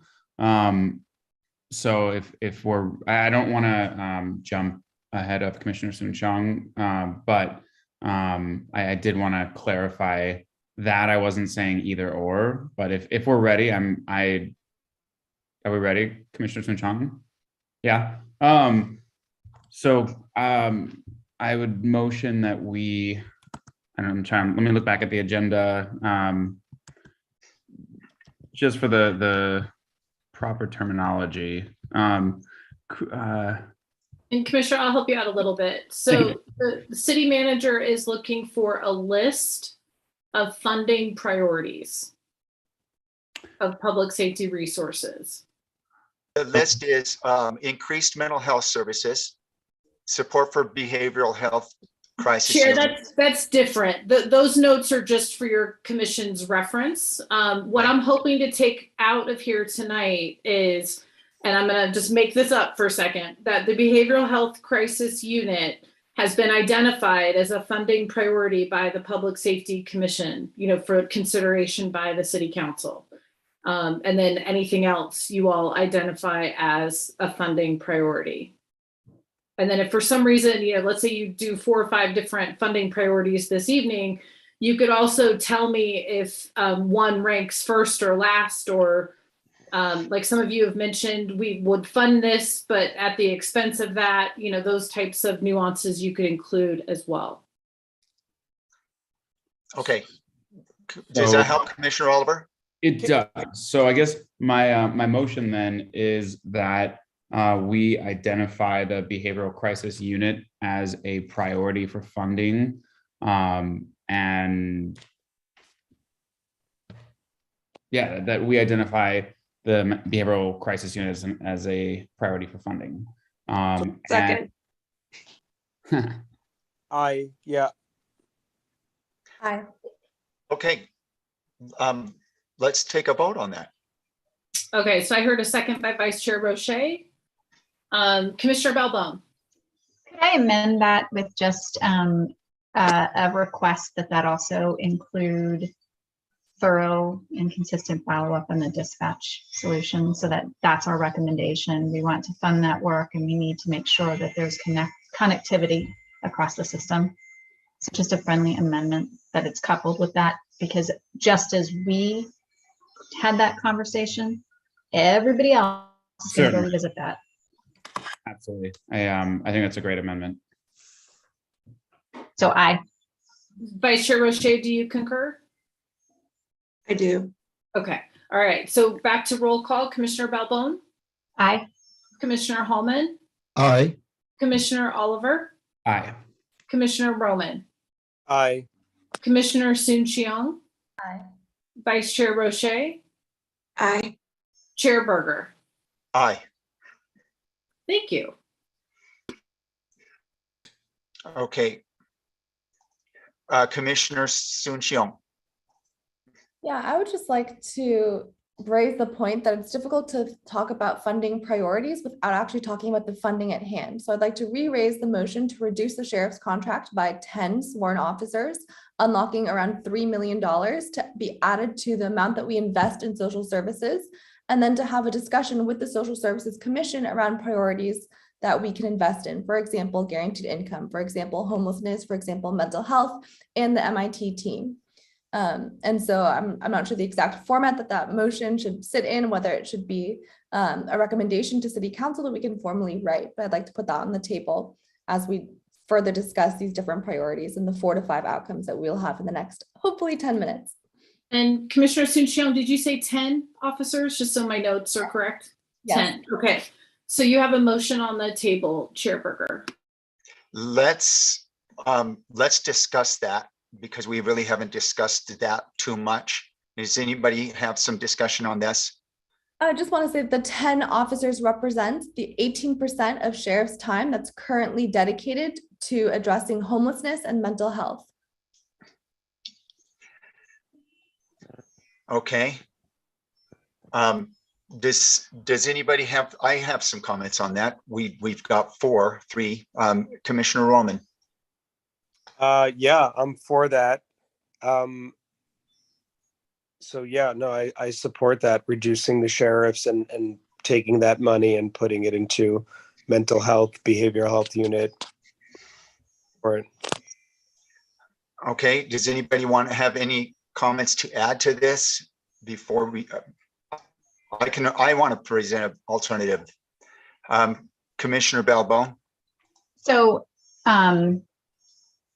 we just had a conversation about the fact that some of these problems are complex. So someone who is in the midst of a behavioral health crisis who is committing a crime, someone who is walking in the middle of traffic and causes an accident because of a behavioral health crisis. Those things happen in our city. They happen all the time. I know I've called some of them in.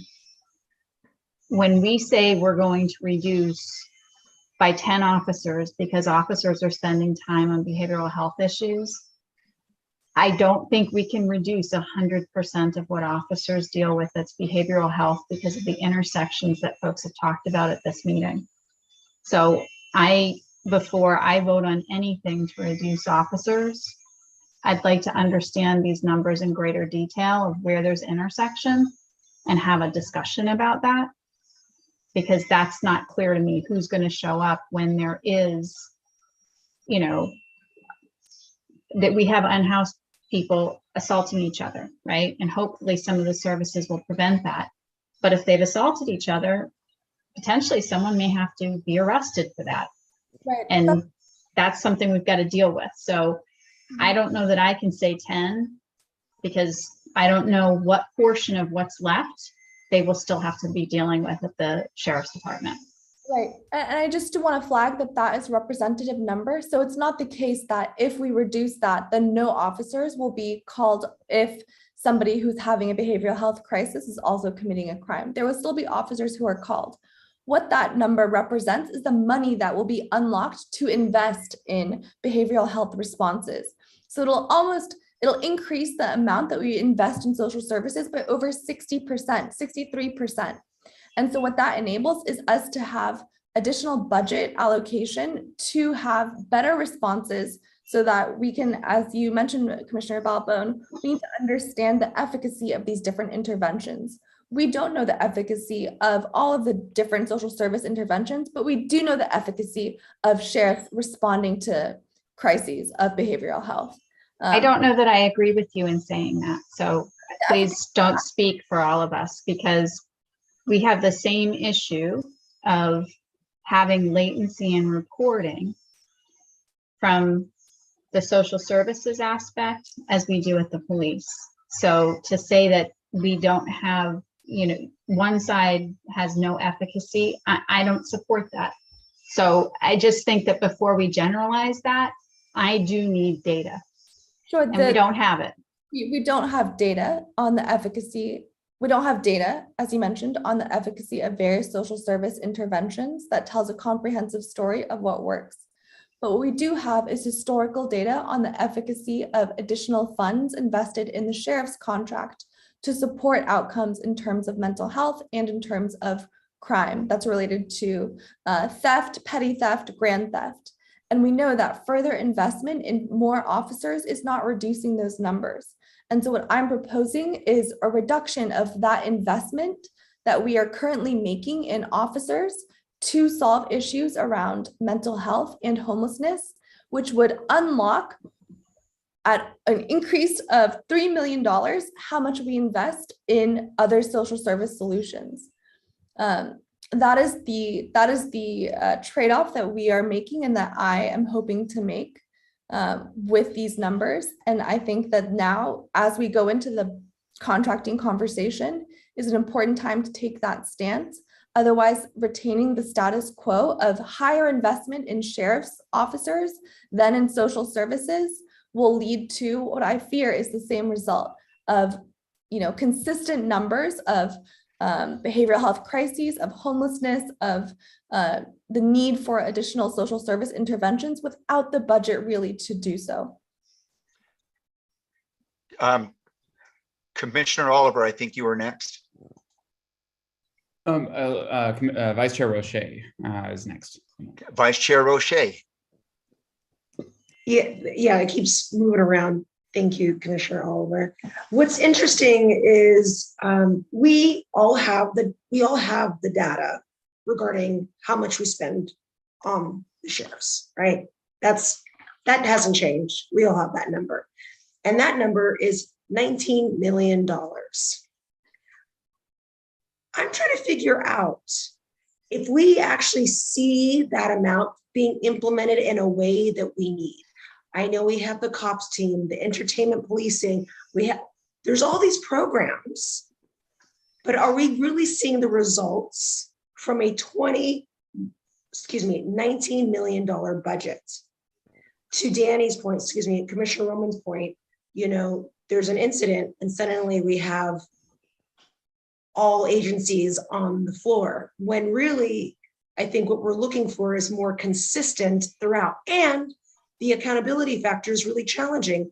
Commissioner Hallman has said over repeatedly in these meetings, I would love to see folks on the ground, walking the beat, understanding, knowing these individuals. And that is why we back in November motioned for our own city-led police department, but we're not there yet. So how do we meet the needs of our constituents and ourselves at this point? Because we are members and we are residents, and we're seeing how it's not meeting the need. So I don't know, I mean, look, we are paying for, we're contracting 63, but then we also get like an extra, we have like 99 total, like we have access to a ton of deputies, and yet we're all sitting here going, what are they really doing? We're not really seeing, I mean, in terms of the subcommittee I'm on in dealing with the survivors, it's hard to defend because the system's not working. I don't know, the system was designed though to work this way. I'm not really sure what the system was designed for at this point. I mean, I think those of us who understand the history of policing know that, but what I'm saying is on a larger scale, as a 22, I am not convinced that $19 million is going the distance for us. So our city makes a lot of money. Our city makes a lot of revenue. I understand that. We've had to scale back due to COVID. So how are we going to implement these funds in a way that we can see tangible results? Because right now, the cops team, I'm not seeing tangible results from that, or the entertainment police. I'm just not seeing it. The reports are telling us the crime that's happening, but it's not telling us how it's being prevented. Yes, it comes down to stats, it comes down to reporting, but the reporting, Balbone, you are a queen of requesting reports and data since I've started working with you, and it's fantastic. I so appreciate it. I also not sure if you're actually getting everything that you request either. If they're delivering to you all the reports that you've asked for over the last year of you and I working together, where are those results? Do you feel satisfied in that data? Or today you still asking for that data that you have not received, which you should have had a long time ago? We all should. We still don't have a report from CPE. I mean, what are we doing right now with CPE? What was the point of us even contracting with CPE for us to have this information back so we can actually apply it in this moment? We can't. We don't have an updated report from that for the last 6 months, for the second half of the fiscal year. There's so much information we are still missing, to your point, Commissioner Balbone. But at what point are we not? We need to make decisions regardless. We can't just be in this pending. So if we're not seeing the results based on $20 million, maybe it's time for us to try something different. So I support your motion, Commissioner Sinchiang. I know it probably feels a little scary because everyone's freaking out about all the things right now. But at some point, we made a decision with the kiosk. We backed it up. And so far, so good, it's working. That didn't require more deputies on the ground. So I just want to be mindful of, it probably feels really scary to go like, whoa, this is not the time to take deputies off the ground. But like, it's so frustrating. And I've listened to everyone's frustration on this call for the last 3 hours. I resonate with a lot of the frustrations, but we can't keep doing the same thing expecting a different result. And that's my fear. Thank you. Commissioner Balbone. Do you have your hand? So I just didn't take it down. Okay. Sorry about that. I'm going to present a short opposing view. I am more in favor of adding 2 officers, the 2 that we've discounted out. And the reason why is because they were doing a good job. They were breaking records, and not just because of COVID. They were breaking records, and Captain Ramirez does not just ask for those kinds of things. He says it really makes a difference. And if you're making the correlation that the reason that the crime has increased is because the sheriffs aren't doing something, that's not true. I think the reason it has increased is the laws that they're dealing with right now. Prop 47, Prop 57, where you make it so people can steal $900 worth of stuff and be out on the streets again. The very next day, we keep arresting the same guys, and the cops can't do anything. They can't stop. AB 109, where you can't incentivize people to not do drugs anymore. It's because the increase that they're having to face of the criminality that's happening. That's what I think is the problem. When the district attorney doesn't prosecute and he just lets them all go, those same guys are coming out and making the same problems. It's not the cops' fault. They can improve, yeah. When it's on average, if you prosecute and get somebody where they have to spend 6 months in jail and on average they spend 1 day, do you think that that's the cops' fault, that guy's back on the street and committing crimes again? I think that right now that we increase, I'm not saying forever, I'm saying because our crime is so taken off, it's getting worse, and our economy, it's hurting our businesses and everything. So I just wanted to throw that opposing view so you guys can discuss that now. Chair Berger, so that would be an additional $600,000 to our budget, which would come at the cost of social services. LA County has the largest jail population in the entire world. We have 17,000 people sitting in LA County jails. 6,000 of those people at any given point are in pretrial detention, meaning that they are in jail before they've actually been convicted of any crime. That costs, as a nation, it costs us $300 billion per year to do that. That's fiscally irresponsible. I'd also like to add that AB 109 actually contributed to the expansion of probation pretrial services, meaning that the probation department received $140 million, which went directly to a for-profit company to expand the use of electronic monitoring. That's owned by Tom Gores, and that is a company that actually, Tom Gores is the owner of Detroit Pistons and also Detroit prisons, private prisons. So I'd like to actually challenge those numbers and really highlight the situation that we have at hand and the decision that we have at hand. We know that there's a surge in poverty, not crime, poverty, that's happening because of COVID-19. As a response to that surge in poverty, we have the decision either to invest $3 million in social services to help our unhoused neighbors, our low-income neighbors, or we can increase $600,000 to add 2 officers to the sheriff's department, who hopefully will be added to the contract in West Hollywood and who hopefully will stop, as is reported to us, several pickpocketing crimes in clubs in the Abbey, as Commissioner Roman mentioned, and that hopefully will be undercover or on horses or whatever they propose to prevent crimes. We know that law enforcement prevents, by the way, nationally, 2% of crimes. So we hope that we fall into that 2% with an investment of $600,000. I think those numbers are fiscally irresponsible and they don't add up. And I would actually request that we vote to motion to vote on what I proposed earlier. Let's let the rest of the commissioners speak. Commissioner Oliver. Thank you. And I mean, thank you all for this is one of the best discussions that we've had in recent memory, and I am really appreciating it. I actually put my hand down earlier intentionally so I could hear from Vice Chair Roche, because I wanted to hear what you had to say first before even opining myself.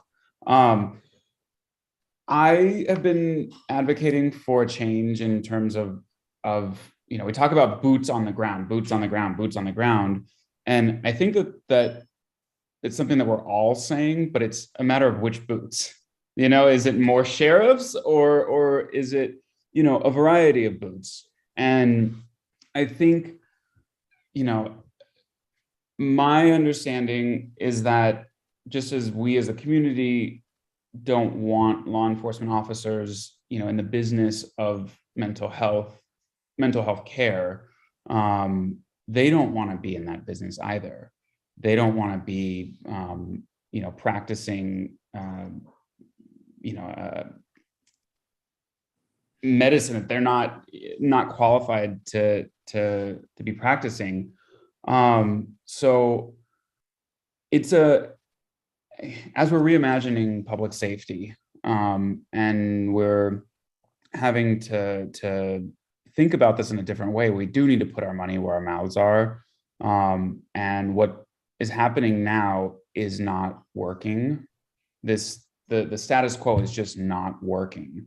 And given that fact, that reality, the need for something new, I'm inclined to support, and in fact, I would like to second the motion. Let's let the rest of the commissioners speak first. Commissioner Roman. So it's scary to, when you think about, oh my God, we're taking police off the street. But if you live in West Hollywood and call the police and are dealing with and understand that literally they don't come, I have to call Kristen and beg her to send them, and literally that's the only time they come. So I have no hope in the police. So that's why I'm willing and open to trying anything else. When we've asked the police, we want boots on the ground, we want you guys walking around, we want you guys biking around, they just won't do it. So they literally will not do it. So my whole bigger picture for safety in West Hollywood, and I'll be really brief with it, but it's installing a camera program in our city. Do you know how many times the police come to my store because they know we have cameras pointing out on La Cienega and Santa Monica? Please give us the footage from Saturday between 1 and 3 a.m. And I have my employees that I'm paying to sit there going through the footage, downloading the stuff, emailing it over to the detective or whoever comes over to ask us for stuff. When we live in this city that's wealthy, why don't we have a really intense camera program where, we can track things that are going on, track criminals, look for things that are happening. So to make the police officer's job easier. So that's part one of it. Part two is this behavioral health unit to help with the mentally ill and stuff like that are in our city, the unhoused. Part three is like a block by block, but on steroids, people that are on the ground, people that are on the corner of Robertson and Santa Monica. That place on a Sunday afternoon, it literally is like Times Square in New York. There's not one cop anywhere. There's pickpocketers everywhere. So having these block by block people securing our parks, walking the beat, biking the beat, out there checking in with neighbors on Sunset. So beefing up that block by block. And then when it comes to the actual police, having real hardcore crime fighting, know what to do when there's actually crime, know how to bust criminals, know how to, catch people, know how to prevent crime. So these people that are actually, we're calling for actual crimes that are happening, know how to find a person who raped somebody, know how to find somebody who stole a car, know how to bust people that are pickpocketing. Okay, Danny. Yeah, sorry. I want to keep us concise and going. So what I hear you saying is to try to reduce the police now and put that into a plan, something that addresses the right job, the right people for the right job, the right tool for the right job. Is that what you're saying? Correct. Maybe you can have 3 block by block people for the price of 1 officer. Okay. And they're actually out there. And so just kind of redistributing and playing around with all that stuff and figuring out what actually works. And the people that are fighting crime in our city are highly trained, whatever detectives or whatever that are actually fighting the crime in our city. And so, okay. Yeah. Okay. I think more to move it into those other areas. Let's try to wrap this up. Vice Chair Roche. Oh, I just wanted to point out, Tori or Commissioner Berger, that your comment about the individual in terms of the deputies, and I just want to be clear that you're referencing a systemic issue.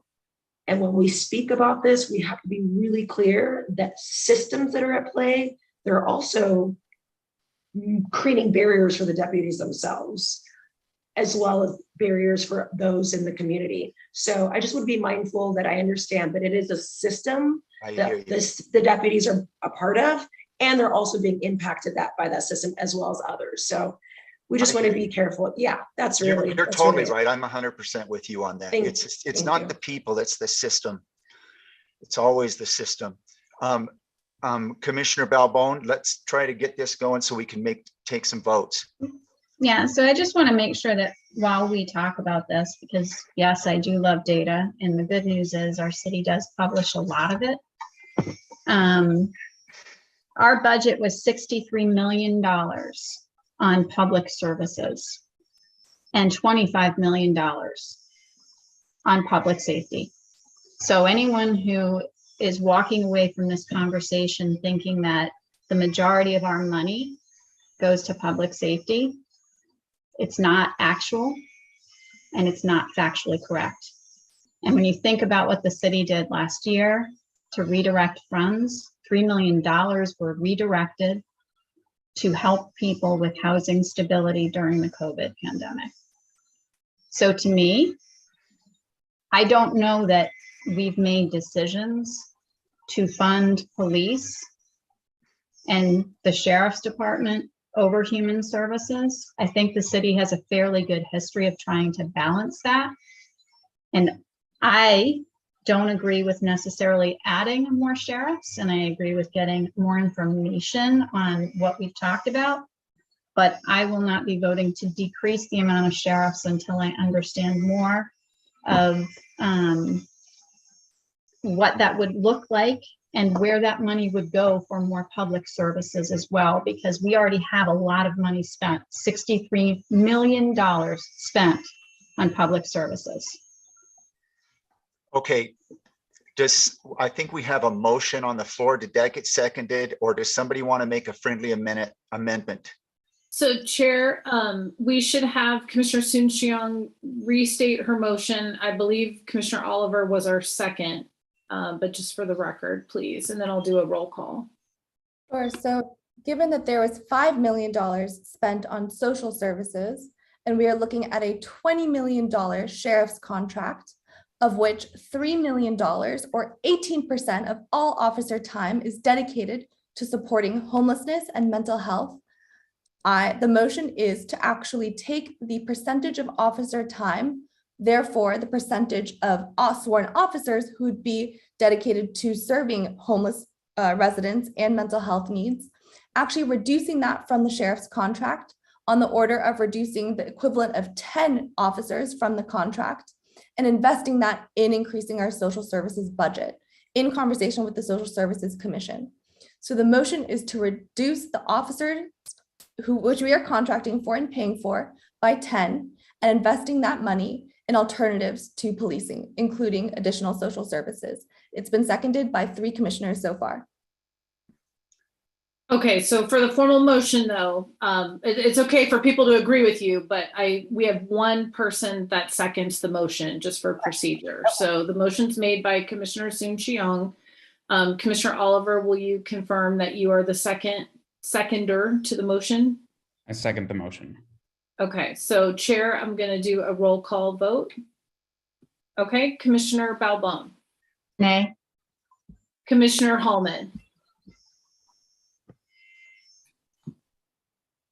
Aye. Commissioner Oliver. Aye.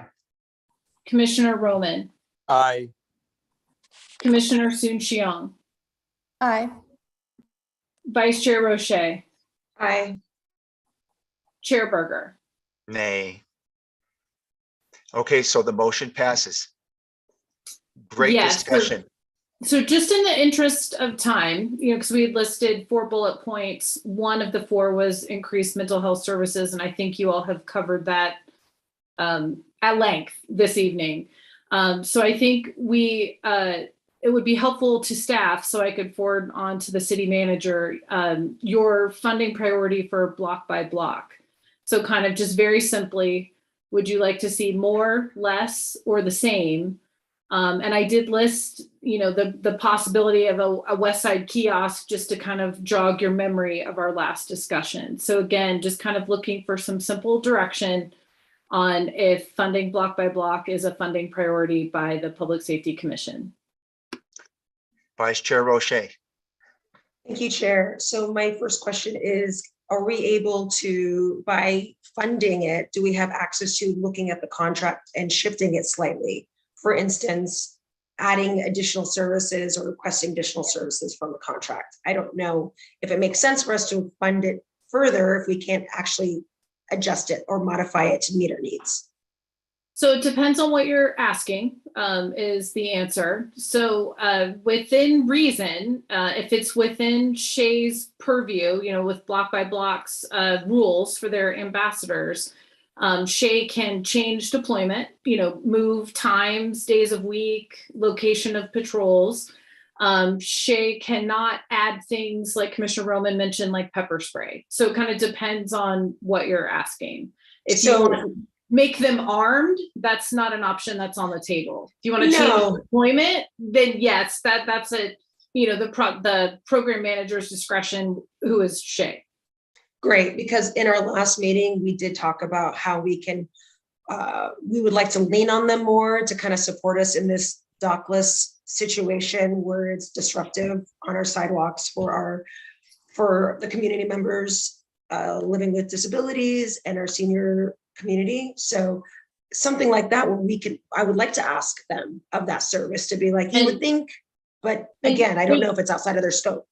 And right. And currently what they do, they certainly pick them up, just like I picked up one today walking to Gelson's. So the security ambassadors do pick them up and move them. They also notify co-compliance. So the vendor can come get them. Thank you. Mm-hmm. Okay. Commissioner Roman.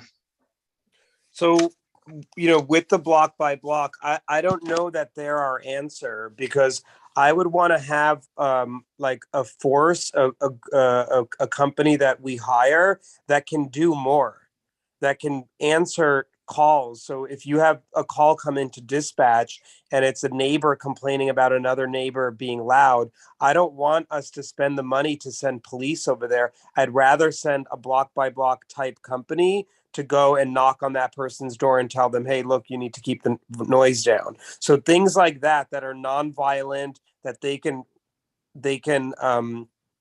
answer to. And so if block by block is not that company, I'm interested in looking at a company who are like sworn officers or whatever you want to call it, who can do more stuff, who can even maybe do like traffic stops if somebody's speeding, or if somebody's, just kind of like beef that up, so we're not relying on our sheriffs to do that. And our sheriffs are solving crimes and preventing crimes and dealing with that part, not dealing with this other stuff. So, and I also don't appreciate the everybody trying to rush through this. I live here. I own a home here. I own 2 businesses here. I have a baby here. I have to walk my neighbor's dog because she's scared to go out at night. Like, this is serious shit that we're talking about. So if we need to start meeting every week until we figure this out, because they're making big decisions in the next month, I don't want to feel pressured through here. I know we're all tired. I'm tired. I have a nanny here watching my kid while I'm sitting in my bedroom talking on the phone for 4 hours on Valentine's Day.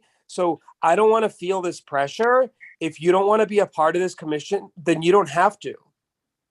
And if you're a city employee, this is your job. And so I want to be able to talk about this shit. I feel I'm like shaking, just like everybody just wants to get off the phone. So, Tori, is there a way for us to set up a weekly meeting until we figure this out? Because they're doing all this voting stuff at the end of March. So we've got to like sort this out now. And I've been trying to get Kristen to send you guys information, and she didn't. And so now we're sitting here and we've got to sort this out. And literally I have everything riding on this, and I'm the one dealing with the police on a daily basis, and we have to sort this out. So whoever doesn't have time doesn't need to be a part of the commission, and we need to meet more often if we need to get off this call now. And I understand it's late. Commissioner Hallman. Okay, first, Commissioner Roman, you missed a week when we were all here. You missed a month. So don't castigate us for trying to move the agenda ahead. We spend a lot of time talking and not making any substantial decisions. You know, points are heard and made. You only need to make a point once. But I will not be castigated by you. And this going on and on and on, me. You're not the only one that lives in this city and deals with this. We all deal with this. We are all passionate about this. So stop making it so personal about you. It is, again, 9:51. We need to be better at this. So I would love it if we could continue to make some decisions, vote on things, but, you know, we got to be better, everyone. We must be better.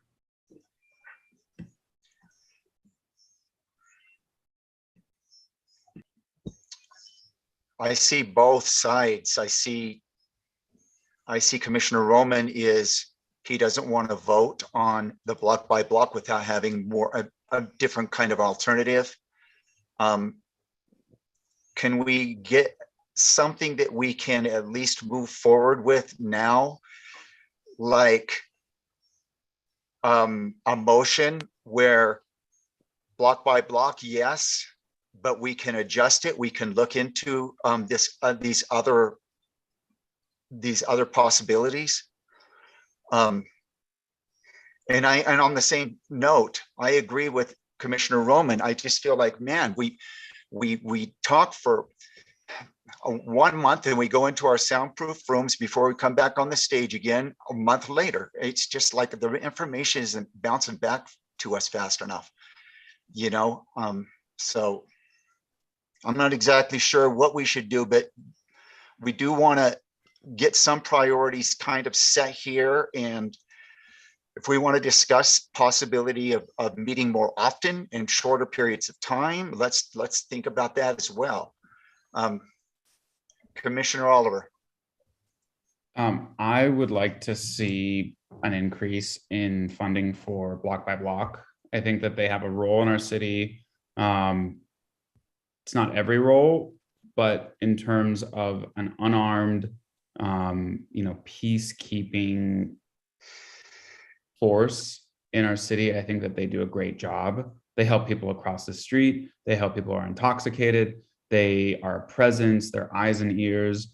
In terms of alternatives to block by block, I think we may want to add to the overall, toolbox in our city, but I think that they fit into that toolbox. And I think that what they provide for the city is valuable. So I personally would like to see an increase. And I think also, residents, businesses, visitors want to see that increased presence. Okay. Commissioner Roman. I will second it. Okay. Did you make the motion, Commissioner Oliver? Okay. Okay. Sorry, you guys. Okay, we've had a motion and a second. Commissioner Roman, do you want to make a friendly amendment or? No, I just want to say that I'm for block by block, but I'm also for investigating what else they can do for us. And if they cannot do that, is there another company that can do more? Like that can handle these things that we do not need sheriffs that are making, $200-something thousand handle. Like, can we find another company to handle these other things? But yeah, I am for a block by block. So we've made some good headway here. We've decided on the mental health unit, and we decided that we want to look into that more and spend. Okay. Let's go with one motion at a time. Unless Commissioner Balbone, I don't mean to cut you off, Commissioner Roman. Are we ready to move forward? How can we look into another service? Let's put that second. Let's talk about that secondly, maybe on another motion, but we have one on the floor. Commissioner Balbone. So I just want to make sure that as we look at the two items that are left, we have block by block in Pac West. And I'll go back to the comments I made at the beginning of the meeting. We have the new park open. And I want to make sure that whatever we recommend addresses security in that location, because it's a really awesome opportunity. It's a great location and it's going to be really meaningful for the city, but its proximity and the fact that you can walk through there at night after the clubs makes it also a target for a lot of crime. So I just want to make sure that we have security there by either Pac West or Block by Block or a combination of those two. And I just think that that would be good to link together for me. And Commissioner Balbone, at the last council meeting, we amended the Pac West contract to accommodate more security officers for the new park now that it's open and the new building. And then again, recreation staff in particular will be helping us evaluate what the staffing level recommendation should be for July 1. But at the January, I think it was 18th meeting, our last, I guess it was 2 council meetings ago, we expanded their kind of contract just to get us through June 30th so we could have some extra presence there. Okay, so we're not making a recommendation on that? Or are we making a recommendation to stay with what they've increased? So that's what I'm not clear on. So with regard to Block by Block, that's separate than Pac West. Pac West staffing is determined by city staff because they handle city facilities for the most part, lobby security, checking vaccination status, that type of thing. So while you may have comments that I'm happy to forward about, you know, the Pac West security guards at the park facilities or City Hall, city staff determines what those needs are. You know, we need you at this lobby, this door, this farmer's market. And so what we've done is temporarily expanded the Pac West contract through June 30th to make sure recreation staff has the assistance that they need with the new building opening, the new green space, all of that. And then for July 1, again, we work with HR, parking, you know, all the folks that have counters and visitors in and out to kind of determine what is that level of Pac West security guard staffing. We also on Planet Bids right now have an open RFP for those services. So it could be Pac West continuing July 1st, or it could be a new company based on the results of that RFP. So again, while Pac West and Block by Block work together in the parks here and there, they're completely different purpose, if that makes sense. It sort of does, but here's what I could use help with. I know when we were trying to solve issues in Plummer Park, it was a combination of Pac West, Block by Block, and the sheriffs. That's right. And that space is larger. When I think about it, maybe it will be when it's fully open, it'll be larger than Plummer Park. And I don't understand how all of those services are going to work together in the budget we have, because I don't know that we've increased all of them. So that's what I'm trying to get at is it sounds like we've increased Pac West. I don't think we've increased Block by Block for the new footprint of the park. And I'd like to make sure we address the park. So I'm just directing like where I think we need to focus some of the added resources.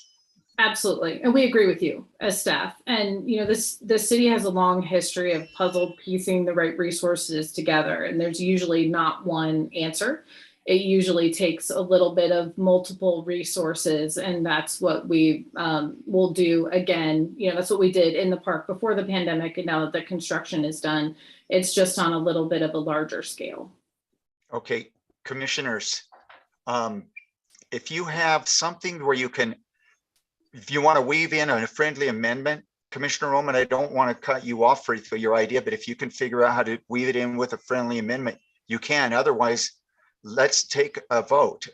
If anybody has something to add, go ahead, Commissioner Oliver. Commissioner Hallman's had his Commissioner Hallman.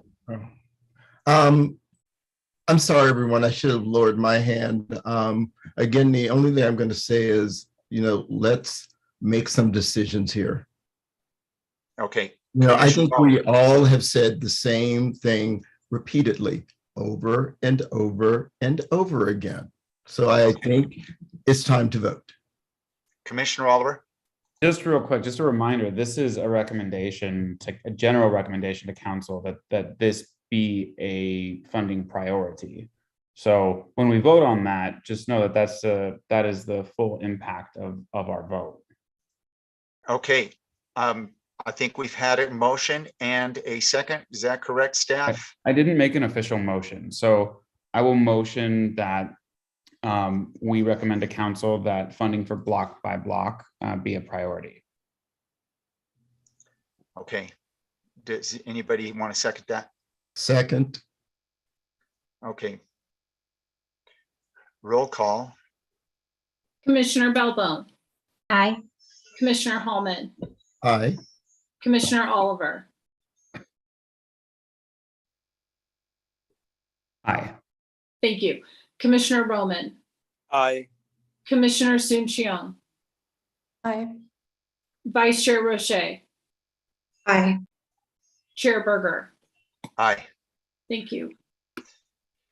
Okay, staff, do you see anything else on there that we missed? You don't think that we've given you enough, or do we need to, on your little list here of 1, 2, 3, 4? I think we've covered all notes from previous meetings. Thank you very much, Chair. Okay. Are we good, everybody? Commissioner Roman? I just had a question. I might be confused. Do you need a response on PAC West, or do you have enough? Because I saw on our agenda that it had PAC West as one of the priorities as well. PAC West was listed above the bullet points where it has priorities. So the Okay. priorities we were looking for input on were block by block, and I'm paraphrasing, increased mental health services, law enforcement, patrol, support for behavioral health crisis unit. That's what Okay. we had. Thank you. Of course. Okay. It looks like we're going to move forward.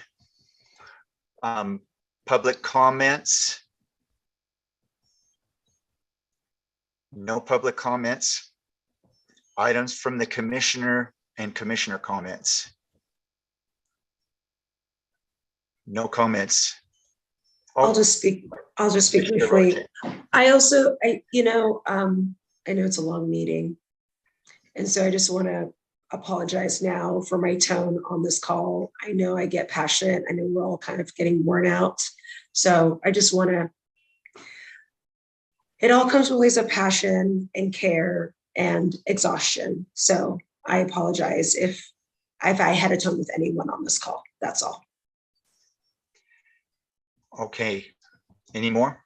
Commissioner Belbone. So I should have made an adjournment request, and part of it is because I like to block it out of my memory. I'd like to make an adjournment request for the lives that were lost at Parkland.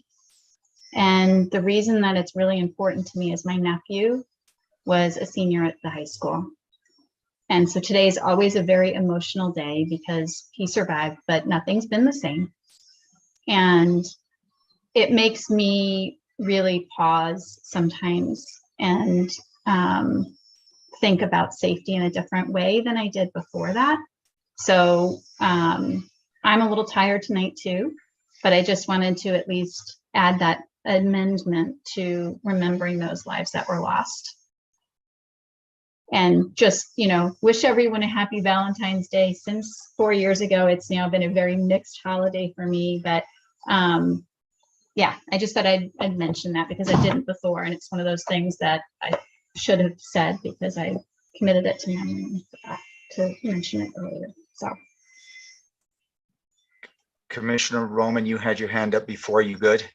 Yeah, I mean, I didn't get to discuss a lot of the stuff that I wanted to discuss tonight. We were very focused on these few things, but I wanted to really reimagine the way policing is done in West Hollywood and the way that safety, is handled in the city.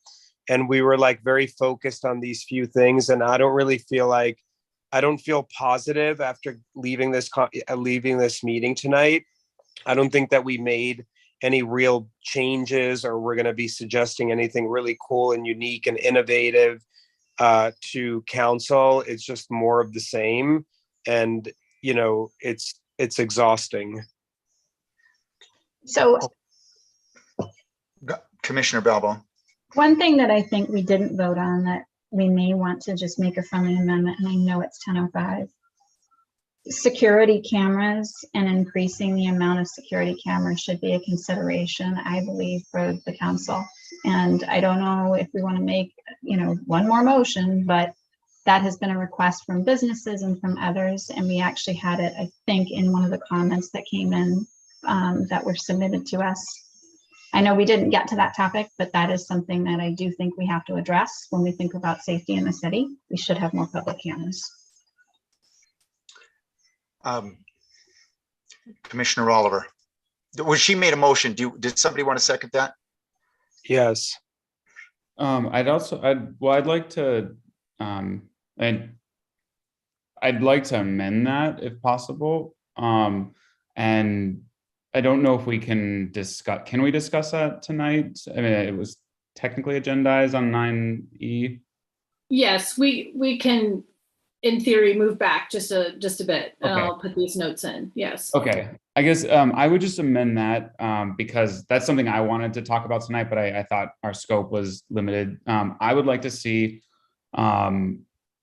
security cameras on the major thoroughfares, as well as license plate readers, not just at the along the borders of the city, but also on city vehicles, and utilize the ones that are now used for parking by parking enforcement as well, for the same data as a way to investigate crimes that have been committed. Okay, so we had a motion, and do we have a second? I know that this is going to be a topic that it's way more complex than just, let's just increase the cameras. There's all kinds of things. We passed this years ago, actually, and I don't know what happened, but when you passed it years ago, we installed the ALPR cameras. So so things do happen, believe it or not, when you all make recommendations. So just to clarify for Commissioner Balbone's motion, am I hearing that just for the minutes, spoken support of cameras being a funding priority? And then Commissioner Roman seconded, Commissioner Oliver added that it should be both kind of traditional security cameras, surveillance cameras, as well as ALPR cameras. So my question back to Commissioners Balbone and Roman would be, will you accept that friendly amendment? And then if so, we could call a vote. I support the amendment. I support it as well. Okay, roll call. Commissioner Balbone. Aye. Commissioner Hallman. Aye. Commissioner Oliver. You're muted. Aye. Commissioner Roman. Aye. Commissioner Soon-Shiong. Abstain because I don't have enough information in terms of where this data would be sitting and who would be in control of it and under what terms. Vice Chair Roche. Abstain as well for the same reasons. And Chair Berger. Thank you. I'm going to abstain for the same reasons. I think we need a little bit deeper on this.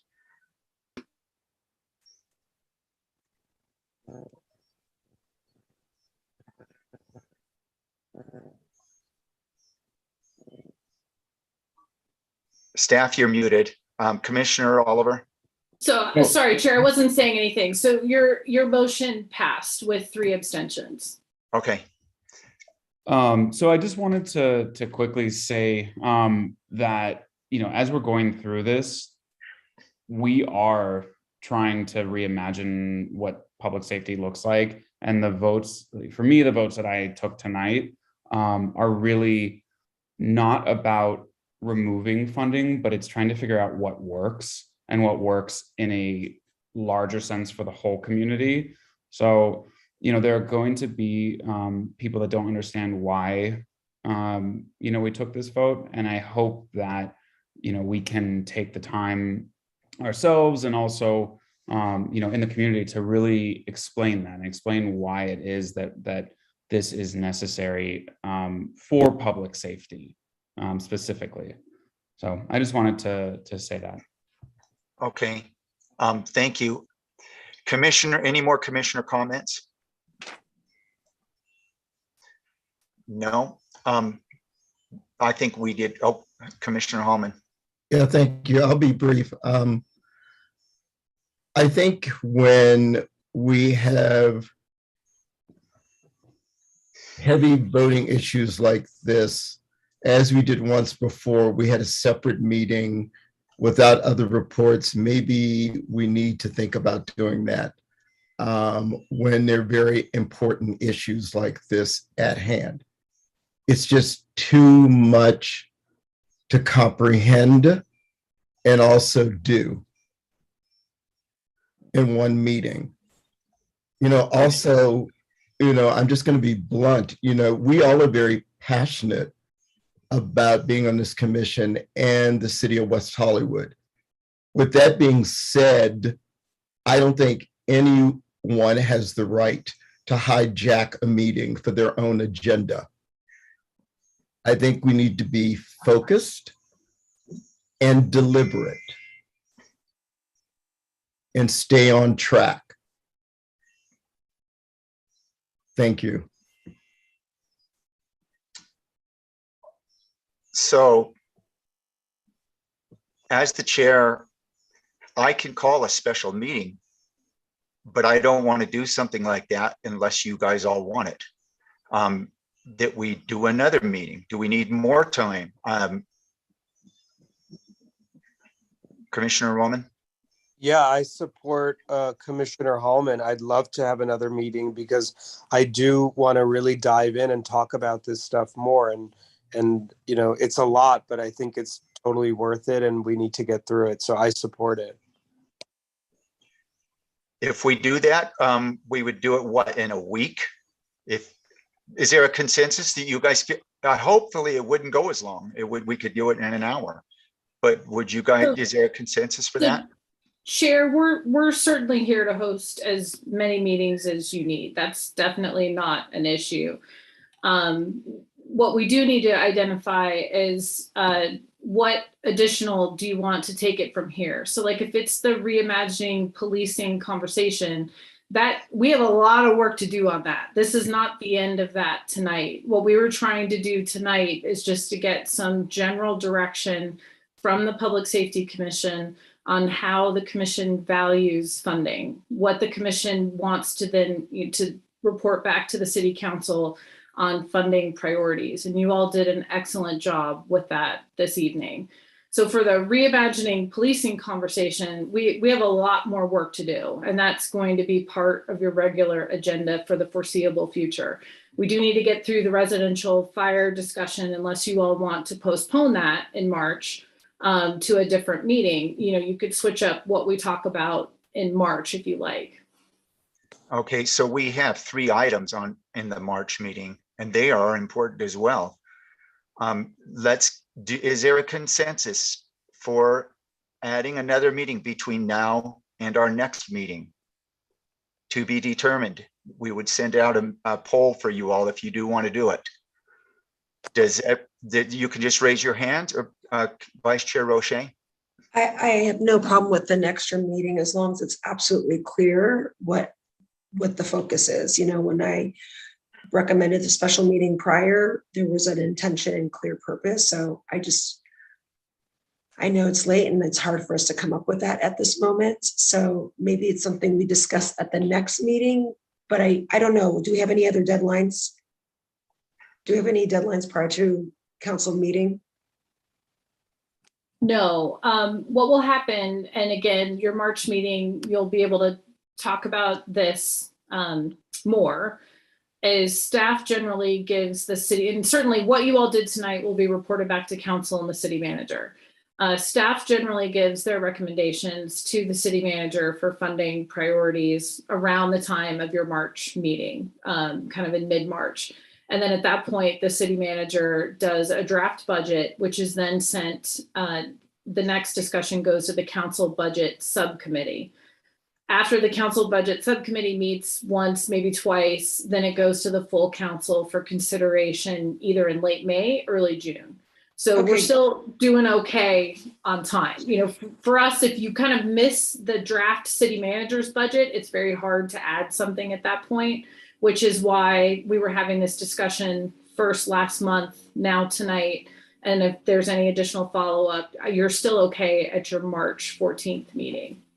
Okay, so my suggestion would be that we just proceed to the next meeting, but in that next meeting, I would ask the commission to come forward with some clarity around how they would like to see their special meeting take place. If the focus wants to be around reimagining police or new programs and systems, I think that would be the best time to bring that up during commissioner comments, so we can kind of formulate a special meeting versus us trying to do that at this time. The one piece of information that could help us is there is a community meeting on Wednesday, I think it is. It's 6 p.m. It's community update on the West Hollywood Homeless Initiative. So that's going to be something where we can get a lot of input as well. But this is just something that we can talk about as well in between, because as the chair, it says in the bylaws that I can call a special meeting. So we can discuss through email or whatever and see how it's going.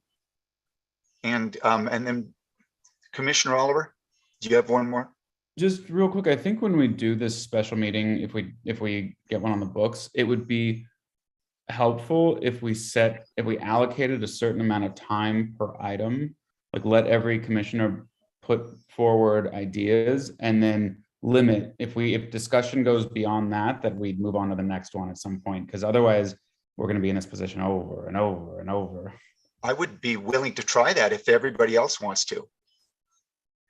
It would be, we could try it and see how it goes. If everybody feels like, okay. Like vote on things. Yeah, I love the idea. Personally, I love the idea. I mean, if we feel like we can try it at the next meeting, if you all agree. So where does it stand then? You guys want to just kind of put it off and just discuss it through emails and stuff between now and let's see what happens on this Wednesday, after this Wednesday meeting, and see if you guys email me and we can discuss something like that. If we want to put something in place, because we can do it and it won't have to be this long. Anybody disagree with that? Let's get somewhat of a consensus. Commissioner Balbone. So the only thing that I'd like to make sure that we address is there have been a lot of questions raised, and good questions, about the budget and what goes into what we fund with the sheriffs. I don't think that can just hang out there. I think we've got to get some focus on that. And whether we do it in our meeting or we have a special session, I'm good either way, but I don't think that can be left hanging, because people will expect a response from this group. And, you know, part of that is getting more information, but I'll leave it at that. From the people who we need it from. And Commissioner Balbone, I've shared the document that Commissioner Soon-Chiang provided to you all with the city manager, obviously very late in the day today. So I will get direction from him as well as our budget officer. I do want to clarify that they gave an extensive presentation at the November 15th council meeting. So if any commissioner has not watched that council meeting, that's where those documents came from. On the city side, I'm not speaking to the county documents that are also referenced in Commissioner Soon-Chiang's document. So I'd recommend going back and watching that city council meeting if you did not see it the first time around. And I just want to make sure if there's any additional information that was requested that we didn't get, that we track that, because that's something that we just have to make sure gets closed. And I know that there was something said that we asked for it. And I know there are times when I ask for things and they usually come at the following meeting, but if there's something out there, let's get after it. Send it to me and send it again. Like if there's something that we missed, please email me tonight, tomorrow, so I can compile a list of the information that's outstanding and we will respond back to the commission. Yeah, I just think that there's a lot of the public out there that's really wants to dig into this stuff as well. The Commissioner Soon Shiong put some really good, she put a lot of work into that, and so did everybody. I personally agree with you, Commissioner Balbone. It feels like it's hanging. So how about we leave it at that? Let's wait until Thursday and touch base Thursday, and let's hear from you all through email. And then I'll call a second meeting, a special meeting if we need to. Sound good? And just a reminder to please send those emails to me directly. And as you all noticed, when we reply back, we put you all on BCC so we don't violate serial meeting rules under the Brown Act. Okay. I think it's adjournment. Let's adjourn the meeting. Good night, everyone. Okay. Night, everybody. Good night.